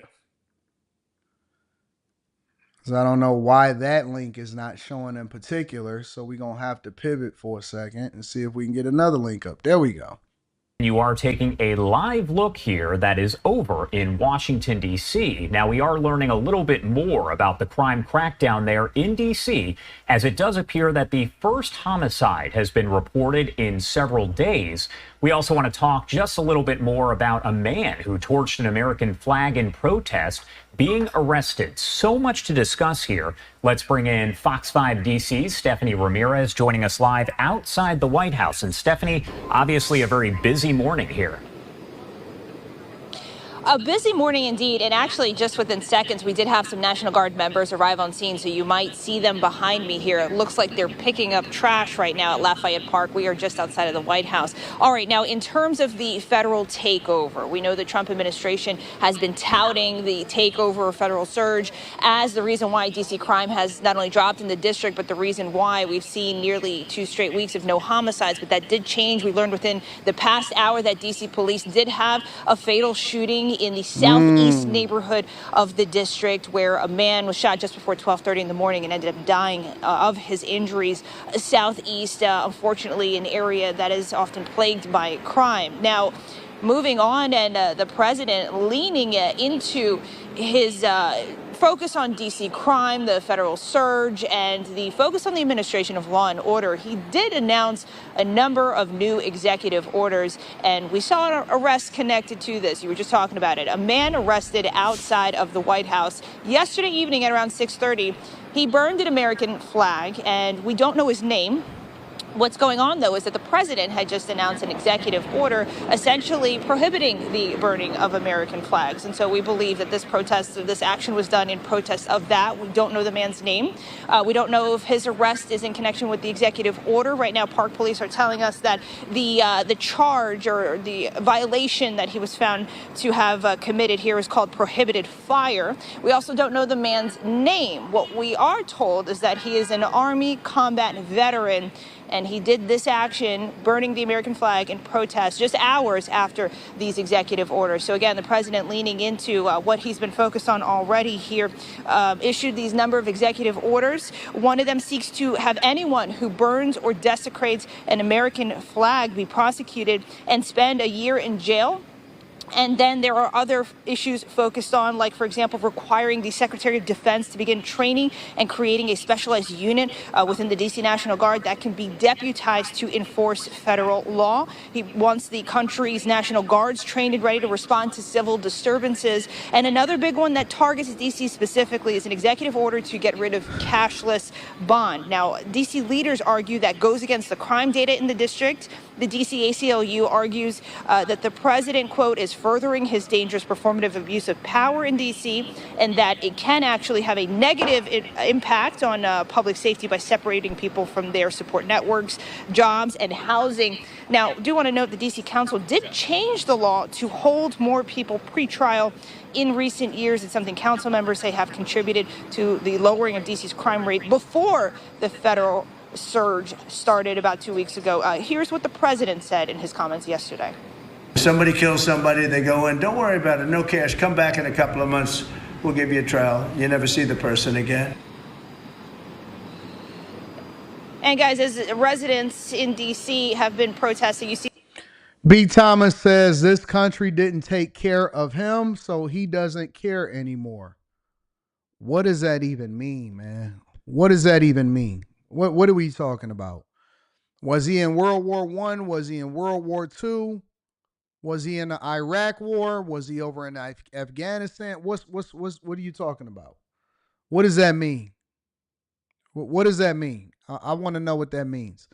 We automatically assume you don't even know this guy's background. You don't know anything about what he did. You don't know what his history is. You don't know none of that. And so we just automatically just say wild stuff, even though we don't even have all of the information or all of the details. And we automatically assume that somebody was supposed to do something that they didn't do because this guy is a protester and he went extra liberal and he decided that he wanted to burn the flag. Do you know him? Did he tell you his story? Was it something that you can identify with to where you can then make that assessment and then say that, oh man, it's something that the federal government didn't do? What is it that was supposed to happen to him or for him? Sometimes people are just evil. Sometimes people switch over. Sometimes people have a disdain for the person that is in office, and it has nothing to do with the country itself. Didn't look like he was incapacitated. Didn't look like he was missing any limbs. Didn't look like he was missing any meals. And so as a result, I would have to conclude that maybe we should wait to find out more about him so that we can come to a better conclusion as to why it is that he was outside and he got some extra time on his hands to go and burn the flag.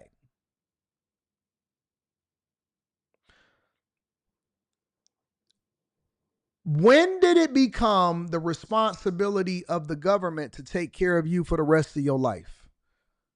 Especially when you're not incapacitated, especially when you got all of your faculties, you chilling, you having a good time. You still got to abide by the rules of the land. And if it says no flag burning, that don't give you permission to do the opposite. That sounds like he's just rebellious. It sounds like he just want to do what he want to do and he wants to get arrested because he wants to be a martyr. No matter what, you still have to abide by the rules of the land. You can't go out there and do the exact opposite of what you think you're supposed to do just because you a veteran or just because you served the country. We appreciate you. We thank you for your service. But at the same time, if you go out here and you start crashing out and you start doing stuff that you ain't supposed to do, you're going to get held accountable just like everybody else. For some reason, y'all think that y'all special. Y'all think that y'all special. You're not special. You're not special. He probably got a brain injury. Well, we don't know. So that's why we reserve and then we make our assessment later. It looks like he was real able-bodied to me. He had on his Skechers. He put on his blue jeans. He put his hands behind his back, which means that he meant to do that and he knew what he was doing.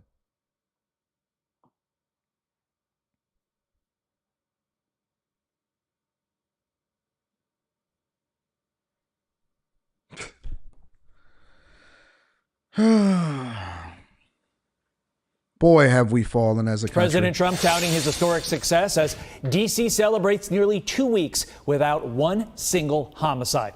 Vice President J.D. Vance commenting on the progress made by the administration in its crackdown on D.C. crime. Listen. This town averaged one murder every other day for the last 20, 30 years, which means that in 2 short weeks, the president and the team have saved 6 or 7 lives, people who would have been killed on the streets of D.C., who are now living, breathing. Somebody said, you don't think that veterans are special? I don't think that anybody is special enough to be able to break the laws and the rules of the land just because they are who they are. It's a lot of people that think that they special because they did a lot of things that's awesome, but it does not mean that you're above the law. I don't know where you don't understand that from. No, nobody is special enough to continue to burn the flag or disrespect the country or to commit treason or to break the law and then be able to get away with it. No. In that way, you are not special. You have to be held to the same standard as everybody else. Any more questions? Was I very clear on that? Spending time with their families, because the president had the willpower to say no more. We're not going to give the streets of D.C. over to vagrants and robbers and murderers. So, are we going to see the president's push for law and order spread to other cities? White House Deputy Press Secretary Anna Kelly joins me now. Anna, great to have you back on the program.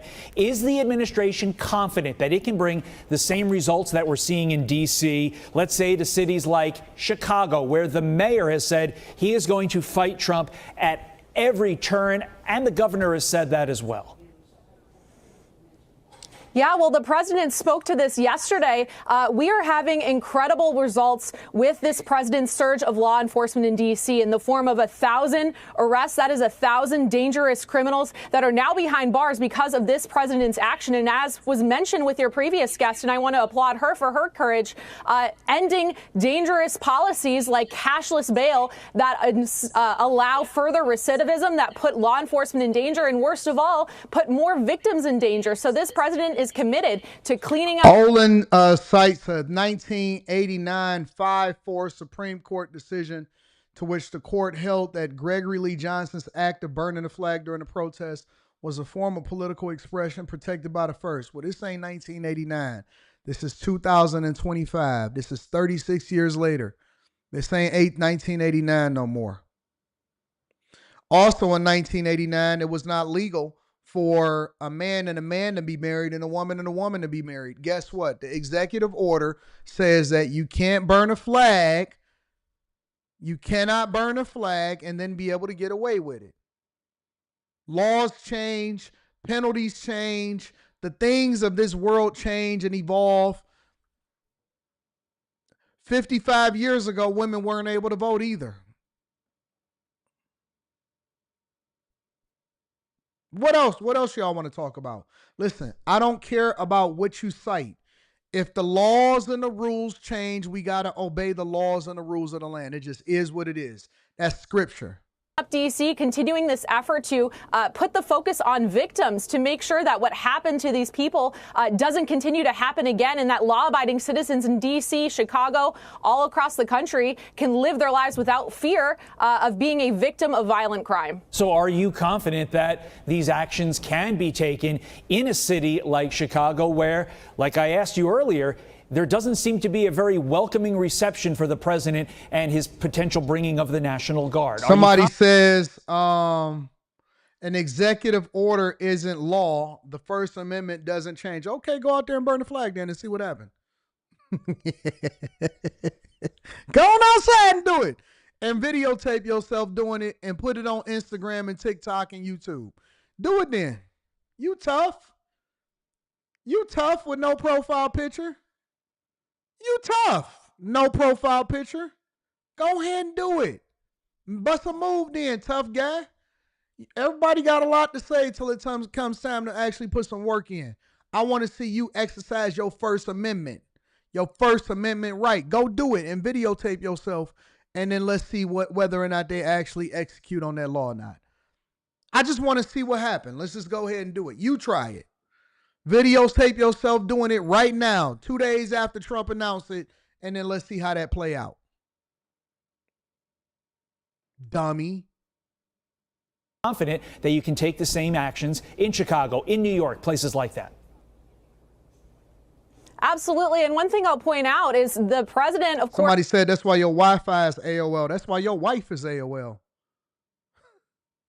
Partnered with law enforcement here in D.C., and that action has actually been incredibly welcomed by the D.C. Police Union and others. These folks who actually live in these communities thanking this president for finally stepping up and addressing this violent crime that's totally ravaged our city. And I think it's shameful that you have governors like J.B. Pritzker prioritizing criminals over the people in their cities. People in Chicago and in these violent crime-ridden cities are begging President Trump to come in to make their city safe. That effort has already been welcomed by folks here in D.C. And yes, he certainly expects that it will be welcomed by folks really impacted by these crimes all across the country. I love you too, Rhonda. When elected leaders say, no, we don't want help in keeping our citizens safe. We want what's happening, which seems to be not good for the people that live in these certain cities. Finally, before we let you go, President Trump taking decisive action against radical American flag burners with a new executive order. Take a listen. When you burn the American flag, it incites riots at levels that we've never seen before. People go crazy. In a way, both ways. There are some that are going crazy for doing it. There are others that are angry about them doing it.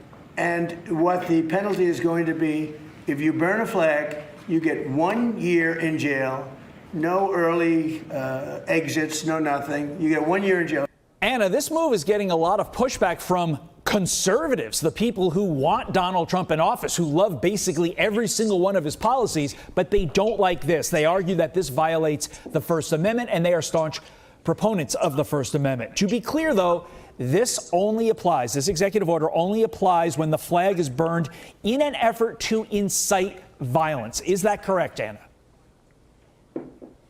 That is correct. And there's two parts of this. Of course, the part we all agree on is that the American flag is the most treasured symbol in our country. It not only represents our country as a whole, it represents those who fought, served, bled, died for our country. And so, of course, this is an incredibly special symbol that we have to protect. But beyond that, to your point, yes, the First Amendment does not protect inciting violence. And so what that specific executive order does is it makes sure that crimes that are related to burning the American flag, like starting a riot, inciting violence, are fully prosecuted. This is common sense. See, the thing that y'all don't understand, because see, I see people still saying it's still a part of the First Amendment. It's still part of the First Amendment, but everything else around it isn't. So the arson, the inciting a riot, all of see, y'all, come on, man. Listen, black people should be smart enough to this at this point to really understand how the law works. Y'all should be understanding enough to know how the law works. Most of y'all done been arrested. Most of y'all keep telling me, oh man, I just got my life together. You know how the law works. Okay, cool. So the flag burning itself may be protected by the First Amendment, but the fact that you set something on fire and it just so happened to be American flags, guess what? The prosecutor is going to probably be on your ass. And they going to make an example out of your black ass. And inciting a riot, that's left up to interpretation. It's just like trafficking. Just like trafficking. They pick and choose the different things that they want to prosecute. So if you decide that you want to play the game, the First Amendment game, go ahead, Cletus. Go ahead, Cletus. Make my day. Go ahead. Do it. Do it. I want to see y'all do it and then claim your First Amendment. And then after you get done spending a ton of money on fines and legal fees, if you just so happen to avoid jail, I want to see how you able to do it. I want to see you be the blueprint for it. I want to see you be the blueprint. Go ahead. If you don't understand how the game work, play the game and see how it go. Play the game. You can go and speed. And it's left up to interpretation of whether or not you were actually drag racing, or if you were just going 5 over or 10 over, or if you were actually having a loud noise because you was revving up your engine and you just so happen to have your radio turned up at the same time. And then also you didn't have your seatbelt on. Well, that's all left up to interpretation. I thought I seen you without your seatbelt on. Boy, you know how this law work. You should know better. Stop playing games. Stop playing games. You shouldn't be burning no flag anyway. Y'all never even own the flag. You don't even know how many stars is on the flag. You don't even know how many stripes is on there. Most of y'all ain't never even owned a flag, but now all of a sudden you want to go on Amazon and order a flag so you can start torching. You such a wannabe. Y'all so Me Too-ish. You wannabe woke looking trash. Trash. Always just got to get y'all just got to get involved in something. White apologists, Black Lives Matter constituents, just always got to get into something. You failed the question in elementary school when they asked you how many stars is on the flag. Now you want to get involved with the first. Now all of a sudden you know the First Amendment. I don't even know your own city council person that represents your district, but you know the First Amendment. Shut the fuck up.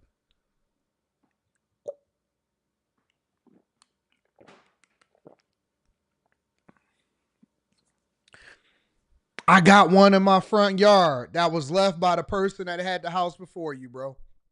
Can't fool me. Nigga, you never bought that flag. You ain't never bought that flag. It's saying about black people, then why black people keep talking back and forth to me like you care?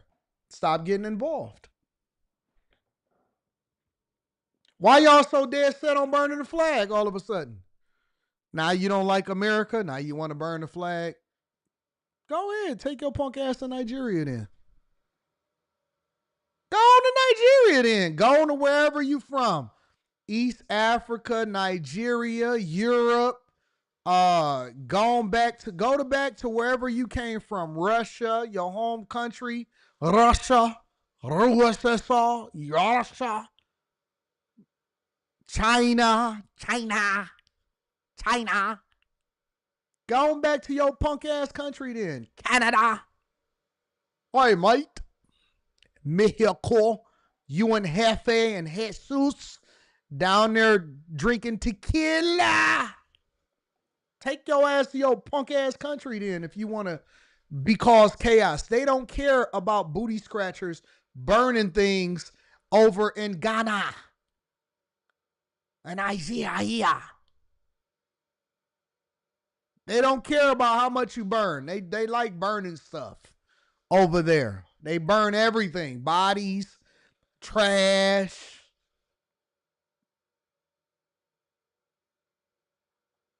Go back to your punk ass country then. Wherever you from and burn something over there. And then most of y'all that be talking, you don't even be from here, so we don't even give a fuck. Just be doing stuff. You just doing stuff. You just moving around. Broke, ain't got no job. That's why you ain't got no profile picture, because people that usually got some motion or something going on, they not afraid to show themselves.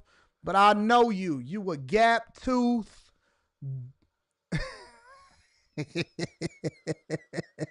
Let me be quiet. Let me be quiet. Oh, man. I can't stand these. I seen Carrie pop up in my chat. I said, you know what? Let me be quiet, because then she going to be trying to act like, hey, Anton, I thought you were doing good things and trying to be a good, better person. And I thought that you were trying to be a good representative of the Lord, thy God. It's Carrie's fault. Carrie saved your punk ass. Yep, it's Carrie's fault. Somebody said, I from America. You was a lie. Because you type like an African. Africans say, I from America.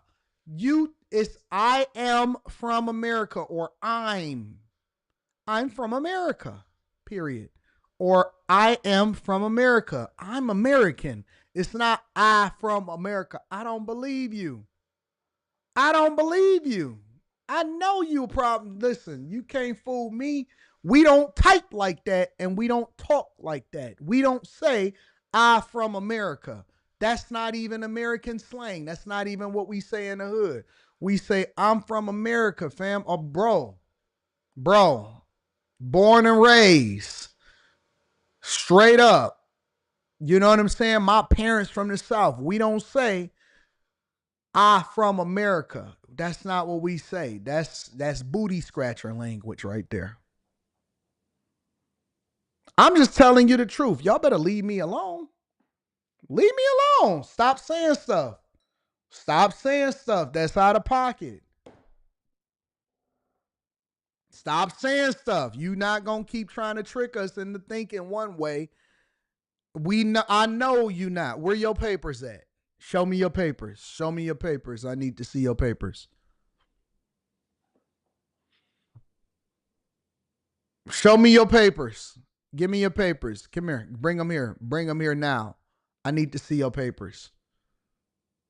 I don't want, you ain't about to trick me. I'm from America. I'm from America. Nigga, you lying. Man, call ICE, bro. No, where you going? Don't run. Don't run. Don't run. I'm calling ICE on you, bro. I'm from America. Get the hell out of here, bro. So you missed the whole apostrophe M. You missed the whole M, A-M. I'm from America. Liar. Let me read some of these super chats. Daddy in the Caddy says, don't agree, but the flag should be protected speech. Shout out to Daddy in the Caddy. Brothers Keeper says, do you remember the show when NWA came to Detroit? Did you or your big brothers go to that show? No, that had to be what, 89, 90, 88, 89, 90. I was what, 6, 5? Nah, I wasn't authorized to be able to go to such events. Maybe my brothers when they was in their teens, but not me. Olin Dressner says you are correct. It's not in 1989. Oh, he back. Okay, so we battling now. The SCOTUS law has been challenged and fails every time to charge the veteran lighting a fire on land controlled by the National Park Service, except for certain areas. Thank you, Olin. I appreciate you. Jesse V says, as a veteran, it annoys me to see another veteran misrepresent what we stand for as a whole. Bucking against the very flag we serve under is disgusting. The only reason I didn't go after the last guy is because he had a profile picture. So we rocking. Carrington Love Jr. says, it's the church in you that makes you funny, Anton.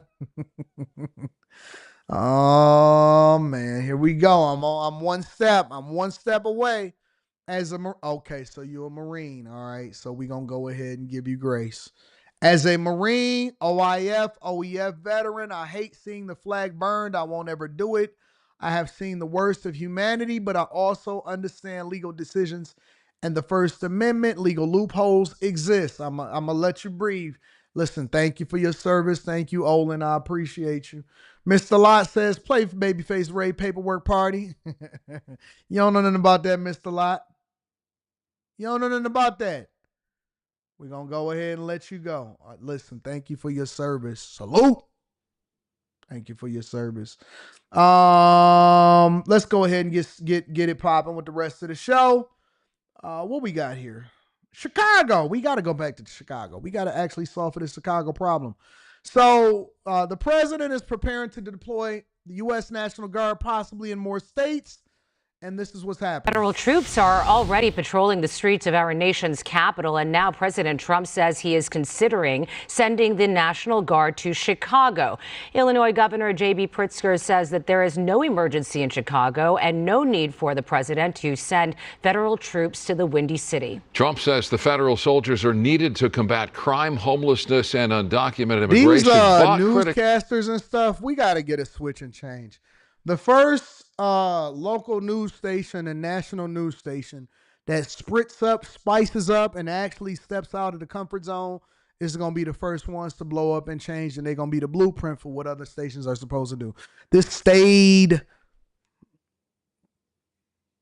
vampire, Lost Boys look with a suit on, mom next door, you know what I'm saying? Like, It's tired. It's tired. All we got are Microsoft tablets up, and it's old. It's an old look. Got to get a revamp. Y'all need some new energy, some new blood. Y'all need some new producers. You need some new leadership to spruce it up. Give y'all some personality. Stand up. Move around. Do something. Throw it back for a real one. You know what I'm saying? Show us something, but just sitting there, man, woman, reading, Stepford wife. It's just old. It's a tired thing. You know what I'm saying? I don't know. Maybe the older ladies like to watch it. I don't know. Critics call it a clear case of overreach. John Fenolio is in the news center with the latest on the president's plan and the pushback. John. Micah, Cher, we have seen this before. President Trump deployed thousands of National Guard troops to Los Angeles earlier this summer. Thousands are currently deployed in Washington, D.C. In Chicago, crime is a serious problem. However, data from the city show that violent crime, including homicide, is down sharply. Still, the president... Why do people keep saying it and they're not adding the full context? ...insists the city is a, quote, disaster and is proposing activating troops preemptively.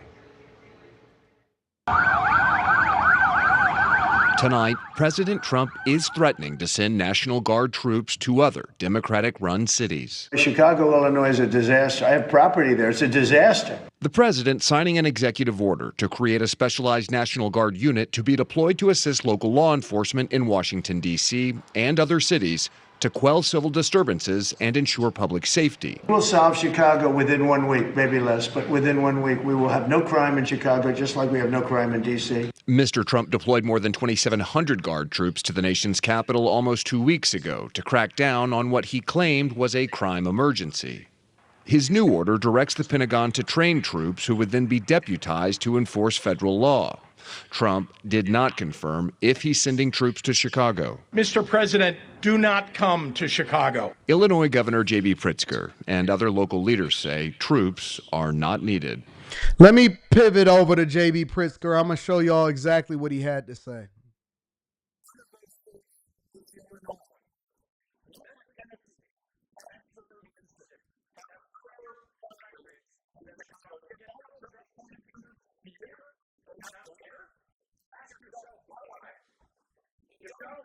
Actually serious about fighting crime in cities like Chicago.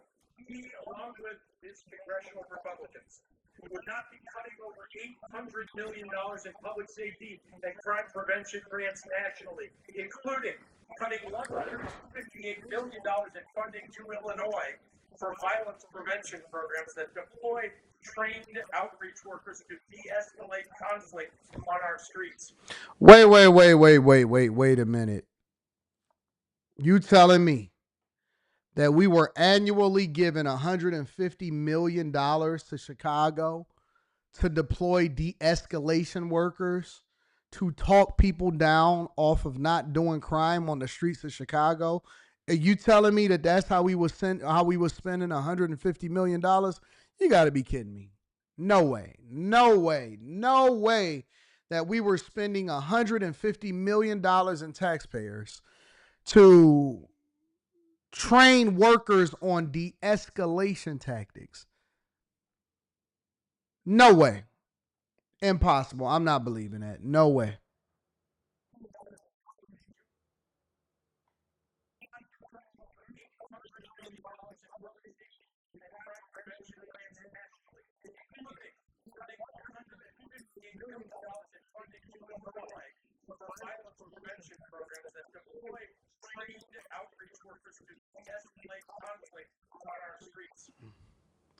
I know theft when I hear it. I know theft when I hear it. I know a finesse when I hear it. You can't fool me. You are not fooling anybody. I know theft when I see it. And absolutely not. 100% not. No way, no how are they actually spending $150 million to basically give grants to organizations so that they can go out and deploy de-escalation tactics. No way. No how. Impossible. I do not believe that that is even a thing. Was they really giving out $150 million for that? Sheesh.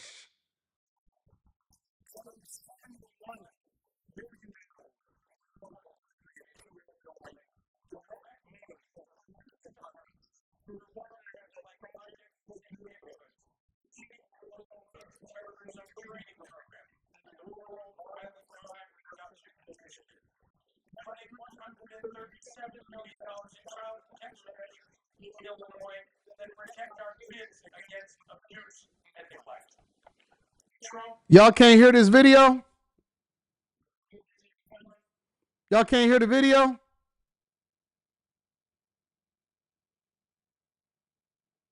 Somebody let me know if y'all can hear the video or not.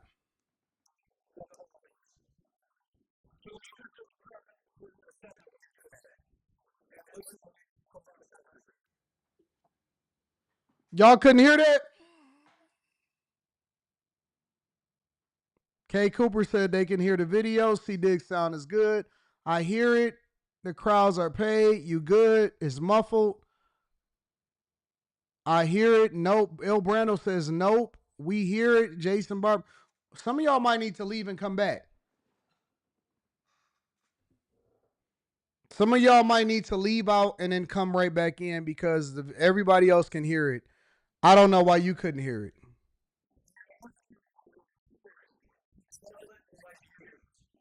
This is not a time to pretend here that there are two sides to this story. This is not a time to fall back into the reflexive crouch that I so often see when the authoritarian creep by this administration is ignored in favor of some horse-race piece on who will be helped politically by the president's actions. Donald Trump wants to use the military to occupy a U.S. city, punish his dissidents, and score political points. If this were happening in any other country, we would have no trouble calling it.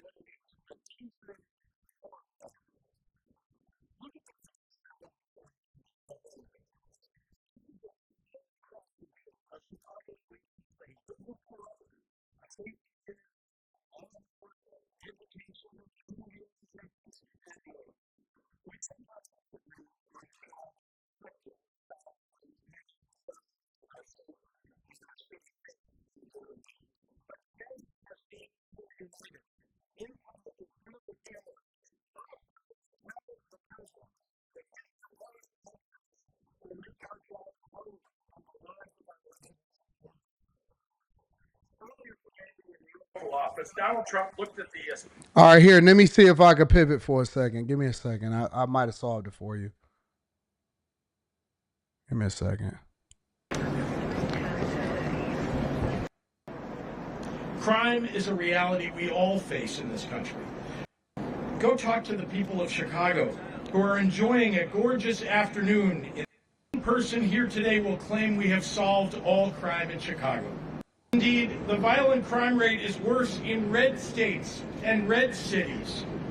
Here in the state to try and intimidate his political rivals. This is about the President of the United States and his complicit lackey, Stephen Yeah, I pulled up a different video. Hopefully this is better off for y'all. Miller, searching for ways to lay the groundwork to circumvent our democracy, militarize our cities, and end elections. There is no emergency in Chicago that calls for armed military intervention. That was the audio from the actual news agency, so hopefully this is better for y'all. There is no insurrection. There is no insurrection. Like every major American city in both blue and red states, we deal with crime in Chicago. Indeed, the violent crime rate is worse in red states and red cities. Here in Chicago, our civilian police force and elected leaders work every day to combat crime and to improve public safety. The biggest thing, because I hear people say that all the time, the most violent cities are in red states. Oh, he never said that he was never going to deal with red states. And this is why it's important for y'all to listen. You know, I realize that not everybody can actually be in leadership. Not everybody can be a politician. Not everybody can be a CEO. Not everybody can be a business owner. And one of the things that it takes for you to do is to be able to put together your context clues without taking everything so literal. So what people will do is that they will then say, well, the most violent cities, some of them are in red states. I agree. I'll give you an example. All right. There are some violent cities in Texas. Texas is a red state. Does that mean that we are not supposed to address the violent cities regardless of what kind of state that it's in? Some states switch over from red to blue and blue to red. More importantly, what Trump said was that we need to tackle the violence in blue cities. And the reason that is because most blue cities are more dense, more densely populated. There's more people there. And so you would actually solve for crime at a greater rate, and you would fix some of the problems in the most visited cities and the visited places inside of the United States of America, because it's more than just about crime. It's about the image that we present to the world as we pitch for and win some of these events like FIFA, which is going to be playing in multiple different states throughout the United States of America. Also, the way that they measure crime is per capita. It's not about whether or not it's more violent or not. I'll give you an example. Let's say one crime happened in a place that had one violent crime happened in a place that had less than 40,000 people, for example, but it's its own city. Then what would happen is the per capita crime rate in that city, even though it's only one crime, would actually be higher than a place that has 8 million people like a New York, right? So when you talk about solving for crime, you have to solve for it en masse. You actually have to address the largest cities. So that's when you would go to a Memphis, a Chicago. A Chicago is supposed to be the premier city of the Midwest. So naturally, you would go to the place that's the biggest tourist destination, because nobody is going to go and visit, for example, a Gary, Indiana. Nobody is on their list when they're coming internationally to go and visit a Milwaukee. Nobody is going to go and visit, some weird city that's in a red state that just so happen to have crime highest, right? Houston, for example, is a blue city in a red state of Texas. Does that mean that Houston should not be addressed? No, it doesn't mean that Houston shouldn't be addressed. It means that you have to address the largest and the biggest cities that have the largest populations of people that internationally continue to embarrass us at a large rate. And so it's not about, hey, do you want to deploy the National Guard in there and there? A lot of these places are sanctuaries and havens for illegal migrants. And we spend on a federal level a huge amount of resources in schools and police officers and making sure that we address crime when it comes to the other things that you can't measure but take out of resources from taxpayers, like the judges and the jails and the jailing and crime prevention services, and $150 million that is deployed to Illinois, which then the majority of it get deployed over to Chicago. So when you want to solve for a budget, when you want to solve for crime, when you want to solve for issues, when you want to increase tourism, when you want to represent America and you want to set an example of how things are going to be afterwards, do you go to Chicago or do you go to Harvey? Do you go to Indianapolis or do you go to Gary?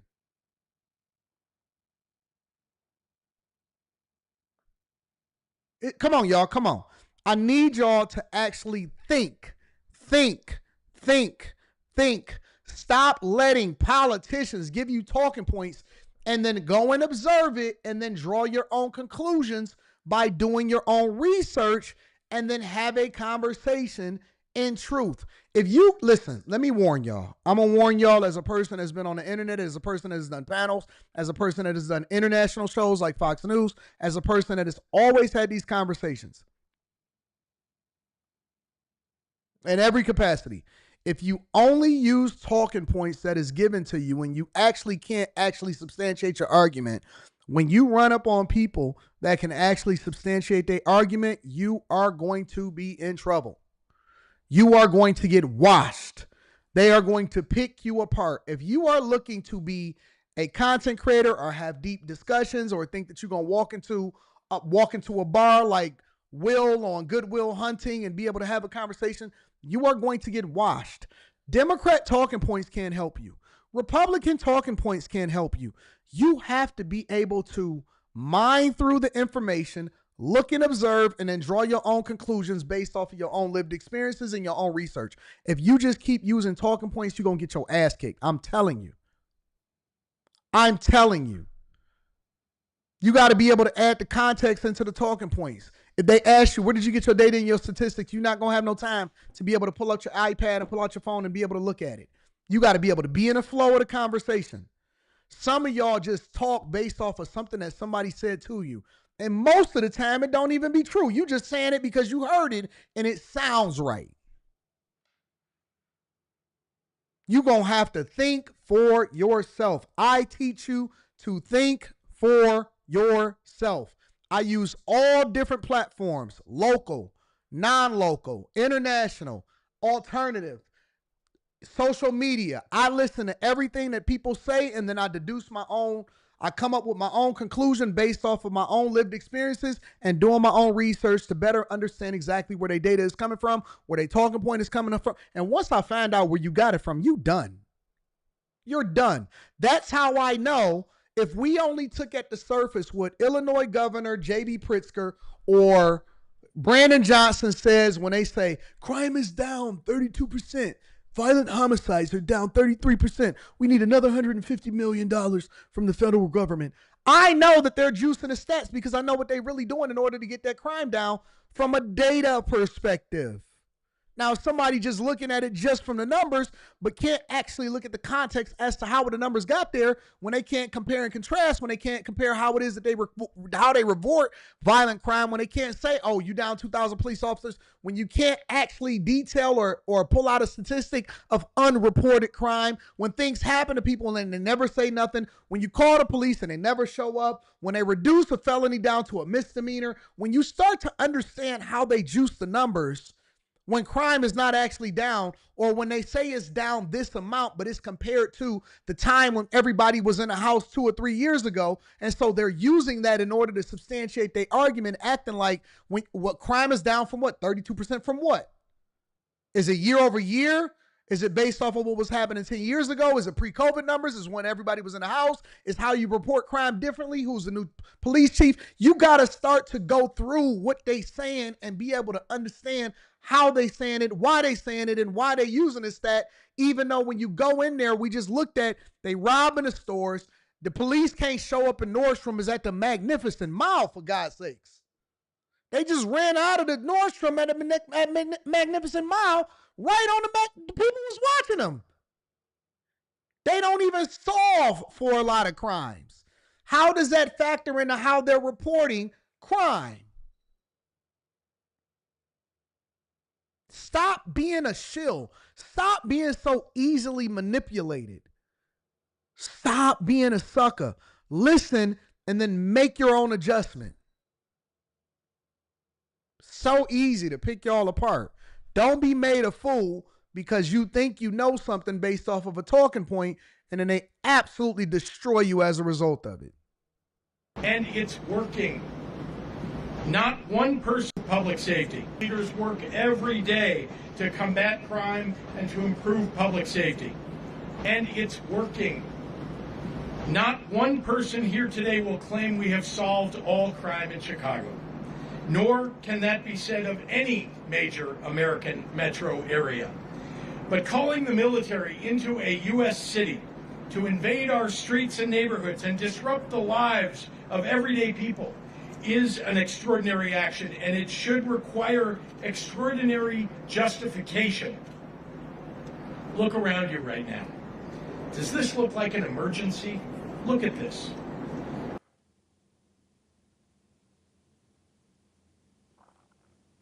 Go talk to the people of Chicago who are enjoying a gorgeous afternoon in this city.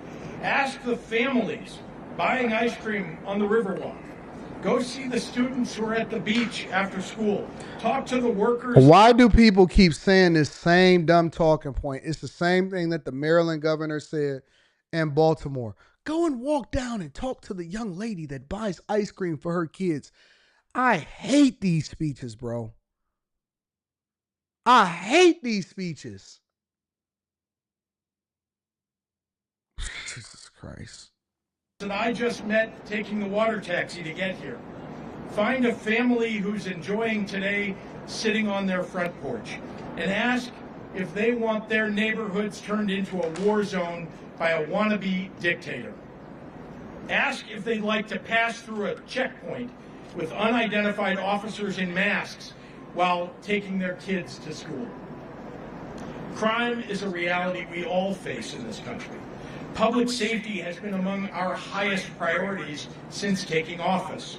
We have hired more police and given them more funding. We banned assault weapons, ghost guns, bump stocks, and high-capacity magazines. We invested historic amounts into community violence intervention programs. We listened to our local communities, to the people who live and work in the places that are most affected by crime, and asked them what they needed to help make their neighborhoods safer. Those strategies have been working. Crime is dropping in Chicago. Murders are down 32% compared to last year and nearly cut in half since 2021. Shootings are down 37% since last year and 57% from 4 years ago. Robberies are down 34% year over year. Burglaries down 21%. Motor vehicle thefts down 26%. So in case there was any doubt as to the motivation behind Trump's military occupations, take note. 13 of the top 20 cities in homicide rate have Republican governors. None of these cities is Chicago. 8 of the top 10 states with the highest homicide rates are led by Republicans. None of those states is Illinois. Memphis, Tennessee, Hattiesburg, Mississippi.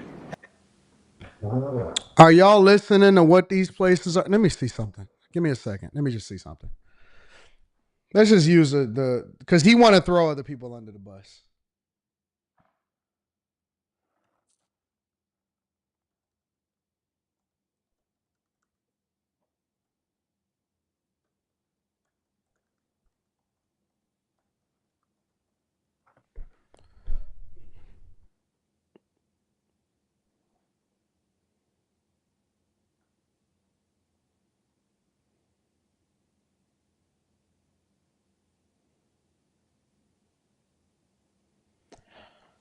Is Memphis a Democrat or Republican city? Let me see. Memphis, Tennessee political map. All right, we're going to go into Memphis, and I want to see is Memphis, because, see, what they like to do is they like to conflate. And they want to say, well, the most are in Republican-led states.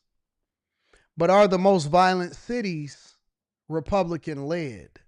And if they are, then they need crime reduction also. But let's just take Memphis, for example. All right? Because this is, again, how they get you. And y'all got to be careful because they like to do these speak.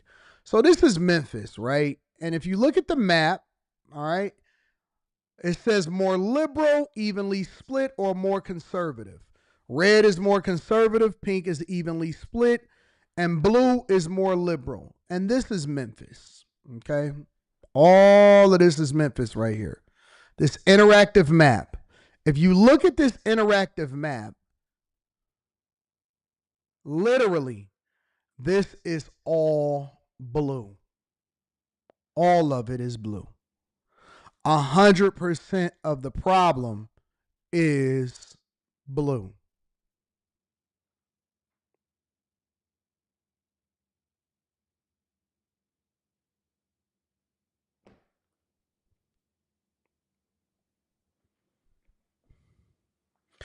The amount of people in Chicago dwarfs that in Memphis. I see zero red. Zero red on this Memphis map of how people vote in the city of Memphis.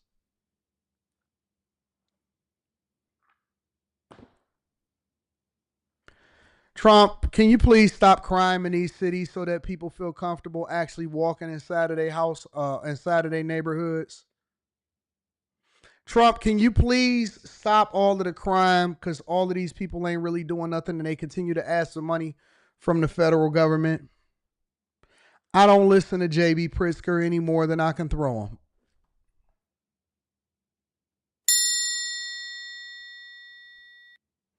Y'all got to get these people out of there. Y'all got to get these people out of office. These people are demonic. They are evil. And they continue to run y'all cities into the ground. Make sure y'all hit a like for the algorithm, subscribe to the channel, and turn on your notifications. I don't care what the state is. I'll tell you one thing. You can go and look at California, for example, and say, okay, well, California technically is a blue state. Most of California that is not demonic, deranged, homelessness, tent cities, guess what? The areas that are actually good in California, they're mostly red areas. The state is blue, but the areas that is the worst are blue. The cities, Los Angeles, blue. You see what I'm saying? So you can't just go by the state overall, right? The overwhelming majority of Michigan is red. Michigan does really well. Detroit is blue. We are slowly but surely changing the city to be more red. Chicago is blue, and they are problematic. Memphis is blue. New York is blue. Los Angeles is overwhelmingly blue. DC, blue.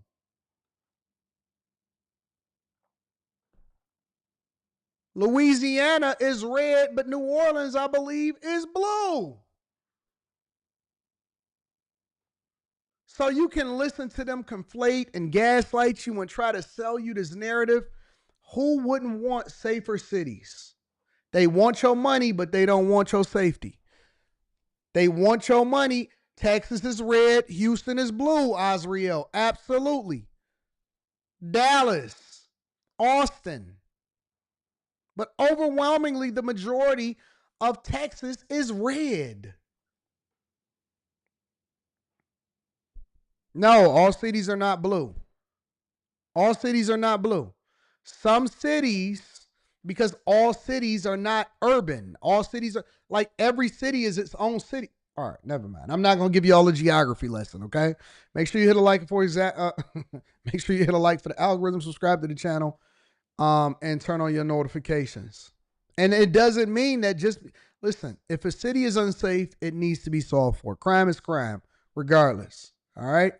Let's continue on. I'm gonna read the super chat shortly, but I want to get to this other thing real quick. Gotta get to the money. I want to talk about this really quickly, and it's cars, right? Because most of the thing that people buy, unfortunately, they say that the most expensive purchase that you ever gonna make in your life and the most important purchase that you ever gonna make in your life is the home that you buy. I tend to think that that is a lie. I tend to think that that is a lie. I would say that the most important purchase that you're going to make financially in your entire life is the person that you decide that you're going to lay next to. It's going to come at a cost. It's either going to benefit you or it's going to hurt you. It's either going to benefit you or it's going to hurt you. All right? Also, another huge cost that's always ongoing for most people, meaning that most of them will always have a car note for the rest of their life, is a vehicle. A vehicle and credit cards is probably going to be the killing of your finances, and it's going to be the determination for whether or not you get rich or you're poor. Because most people are not financially savvy enough to make the sacrifice and not having a car note. And we've been programmed the same way that we've been programmed to have credit cards, the same way that we've been programmed to have 30-year loans and mortgages, the same way that we've been programmed to adjust how much you buy based off of what your income is the same way that we've been programmed. And I'm not saying that it's bad, depending on the circumstances, for you to buy a new car. Absolutely not. It depends on your circumstances. I'm not telling you that it's bad to make payments on a lease. Absolutely not. As a matter of fact, you can write off most lease payments depending on what the vehicle is used for, so on and so forth. It's a lot of different ways that you can have this conversation. No, Detroit is hitting. Detroit is slapping right now. Detroit is slapping. But the point that I'm making is that one thing that people are always going to do is figure out a way to get into a new car, even if it comes at financing a car for 7 years. That's 84 months. 84 months. And you know what? By the time that you get done paying it off, you're going to be like, oh, I want another car. 84 months. 84, 7 years for a car. That is crazy. Yeah, I mean, cars have gotten so expensive, Nora, that the only way consumers can get a monthly payment that they can afford is to continually stretch out the length of their loan, which leaves them paying, thousands more in interest, as well as finding themselves sometimes in this position called being upside down on their loan, where the car is worth less than what is owed on the loan. What's a familiar term for those who lived through the financial crisis and the real estate crash of 2007, 2008, 2009, and sort of what we saw when homeowners were underwater on that, Keith. Let's talk a little bit about some of the upsides to a longer loan and some of the downsides. The upside is what you mentioned, a smaller payment. You spoke to somebody who said, okay, well, I don't have to pay $1,200 a month for this truck anymore. I can pay, $600 or $700 a month instead. But then they end up paying so much more in interest. Give us the numbers here. Right. So if the average price of a car is around $50,000, which is what it is now for a new car, you do a 7-year loan on that, and you end up paying close to $16,000 in interest. I can't see it, bro. I can't see it coming down my eyes, but I gotta make the song cry. I can't see it coming down my eyes, but I gotta make the song cry. I can't see it, dog. 16,000 above the price of the car, and the price of cars has went up. And in order to be able to finance it, I'm willing to pay $16,000 above the price of the car. That's the same thing that y'all do with y'all home. By the time that y'all pay off y'all house, y'all more than paid 2.5 times the cost of the house. You buy a house for $300,000-$400,000, you'd been spent $1.2 million for that same $300,000-$400,000 house. But I got equity, and I'm a homeowner. And that's not even considering the property taxes, the maintenance, the repairs, the insurance, changing the floors, updates. We love financing. We love, which is about $5,000 more than you would. I was looking at a video of a guy that said that he had bought his house for dirt cheap. He fixed it up. He spent about $100,000 over the years total when he did the majority of the work himself. And they came out and they reassessed the property. And now his property taxes is so high because the value of the property has went up significantly. They never told you about that. They never talked to you about that. For most people, it's better off to put your money in the stocks than it is to invest in real estate unless you truly understand it from a business perspective. Because the true cost of home ownership is going to kill you. And if you don't understand the long-term play of it, if you're not getting rid of money, if you're not actually cash flowing, and then you can also, depending on if you 1031 exchange, all of this other type of stuff, if you don't truly understand it, then you are better off putting your money in the stocks and letting it flip over and compound over a period of time. At least you don't have no additional costs that come along with it. Yes, he did. He said, he bought a house and it was nothing. And eventually over time he fixed it up, and he said that, now it was complete fucking dump. It's becoming a finesse. It's been a finesse to own something. It's becoming a finesse. To even own a home is becoming a finesse. He said he can't even afford the place since he bought it because he bought it for a certain amount, and now that they reassessed it based off of the improvements that he made, and the property taxes make it impossible for him to actually own a home anymore. Over $130K. It was complete fucking dump, inside and out. It's a low.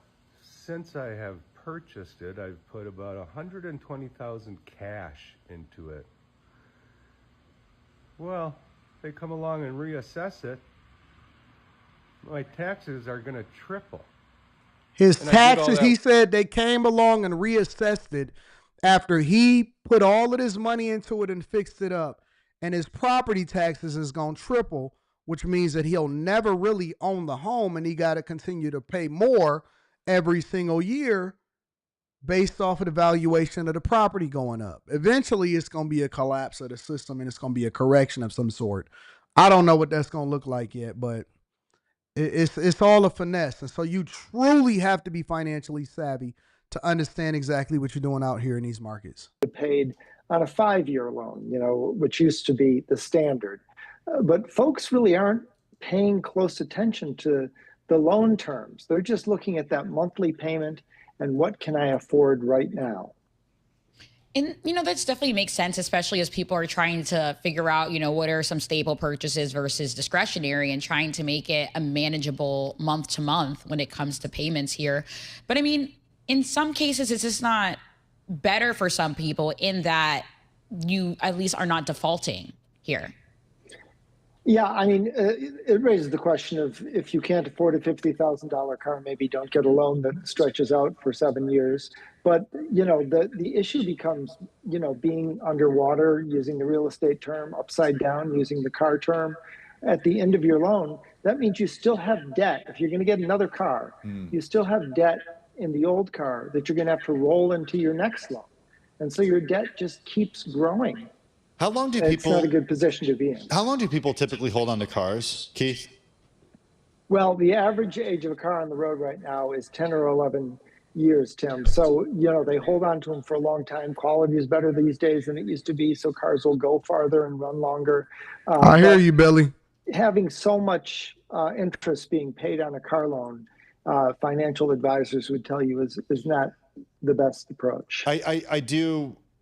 I want to add another wrinkle to this affordability story, Keith, and it's one that you've written about a lot, especially with regard to newer vehicles.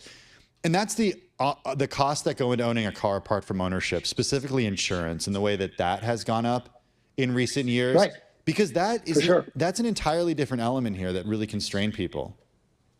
Yeah, insurance costs have gone through the roof, just like car prices. Each have risen by about 30% over the last 5 or 6 years. And in some big cities, I'm based here in Detroit, insurance costs are just sky high, and it can be as much as your car loan, or more. So the cost of car ownership has become more onerous, more costly, and we are a driving nation. The 250 million cars on the road today outnumber the licensed drivers. If you guys can figure out how to minimize your costs, get rid of the notes and all of this stuff so that you can ultimately be in a better position, that's how you win in life, is to minimize the costs so that you can then spend your money on the stuff that'll make more money for you, and then, capitalize off your investments and live the life that you want to live. Don't overbuy, don't overspend, don't overfinance, get rid of the debt, and then you'll ultimately be able to truly win in life. Honestly. The rest of this is just nonsense, bro.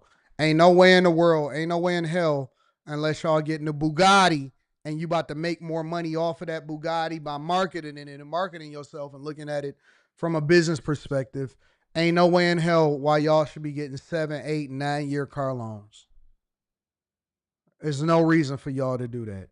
Anyways, great show. Great show.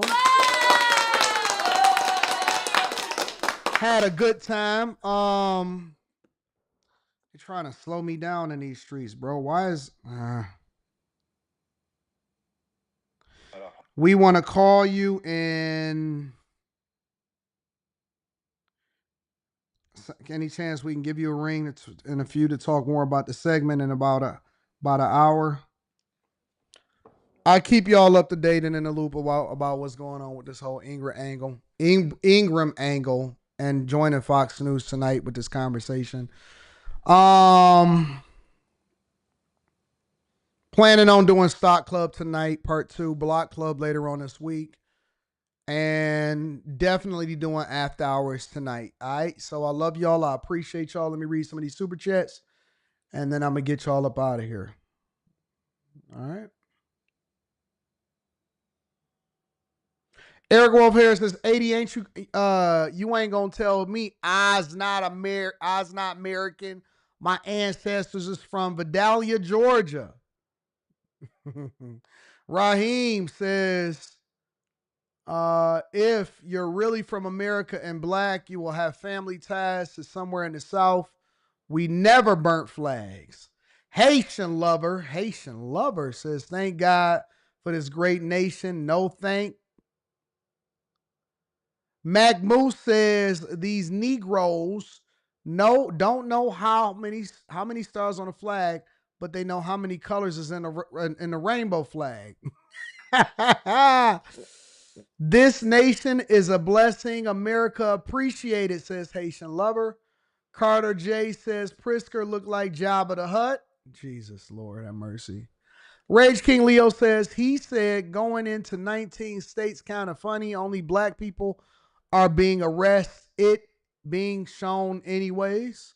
Terry Scott says, 80, the argument that I typically get is comparison to the January 6th. Can you address? What is there to address? Don't commit crime. Don't burn flags. Don't do things that you're not supposed to do. Rage King Leo says, red states have blue cities. Blueprint Tony says, how about you ask one of the gang members in the hood who just lost a cousin 2 hours ago and be for real? Olin says, CPD is one of my customers. I see their data in real time, their 9/11 calls, their video, and their work with their staff. It's the people that are the problem. LAPD, NYPD, DC, and Shelby County, Memphis too. Shout out to Olin. I appreciate you. Thank you for contributing into the platform, and thank you for the super chat. Vaughn says, sounds like camel toe to me. The border is secure. I'm in California. I'm happy they came, says Rage King Leo. Gerald Sparrow says, the police chief in Jackson, Mississippi, Blue City, just resigned and he was actually trying to stop crime in the city. Might be a bureaucratic process. Carter J says, I don't think shootings are down in Chicago. Like JB thinks, they got rid of shot spotters, so a lot aren't being reported, in my opinion. Reviews by Ray says, what site or source do you recommend to look up the official budget surplus or deficit of a city? How can you verify if it's a good source or not? Well, usually, for me, I usually use some form of AI, so I'll use Gemini. And Gemini will actually cite its sources. So it'll actually summarize what its sources are. So it'll usually be some government site or some data or statistics combined with other sites and stuff like that. And it lists its sources of where it got the information from. And then it'll usually be summarized well, so you can just see it and look it up. So I use Gemini. Reviews by Ray says, what site? Okay, yep, I already answered that. Shout out to you. I appreciate you. Race King Leo says, if you have property tax, do you ever even own it? Not really. Nope. You get the deed in your name, though. Would it be smart for him to sell it? Probably, if he can't afford it. Most people that get to a certain point, especially if they get to a point where they're on a fixed income, they have to sell it and downsize. The man with 100K plus upgrades in the house. Olin says, I joined the Patreon. You have common sense. Shout out to Olin. I appreciate you. And shout out to all of the bag chasers. I love y'all. I appreciate y'all. Thank y'all. If you have not already and you're interested in rocking out with a group of people that's going in the direction that you're going, make sure you tap into the Patreon. Link is in the description. I will keep you guys up to date on what's happening with Fox News tonight. The expectation is to do a live stream on Patreon. That is in the Patreon as far as the time that I'm anticipating doing it. And then we got after hours tonight. Listen, I love y'all. I appreciate y'all. Y'all are the greatest audience on earth. I'm going to holler at y'all later. Peace.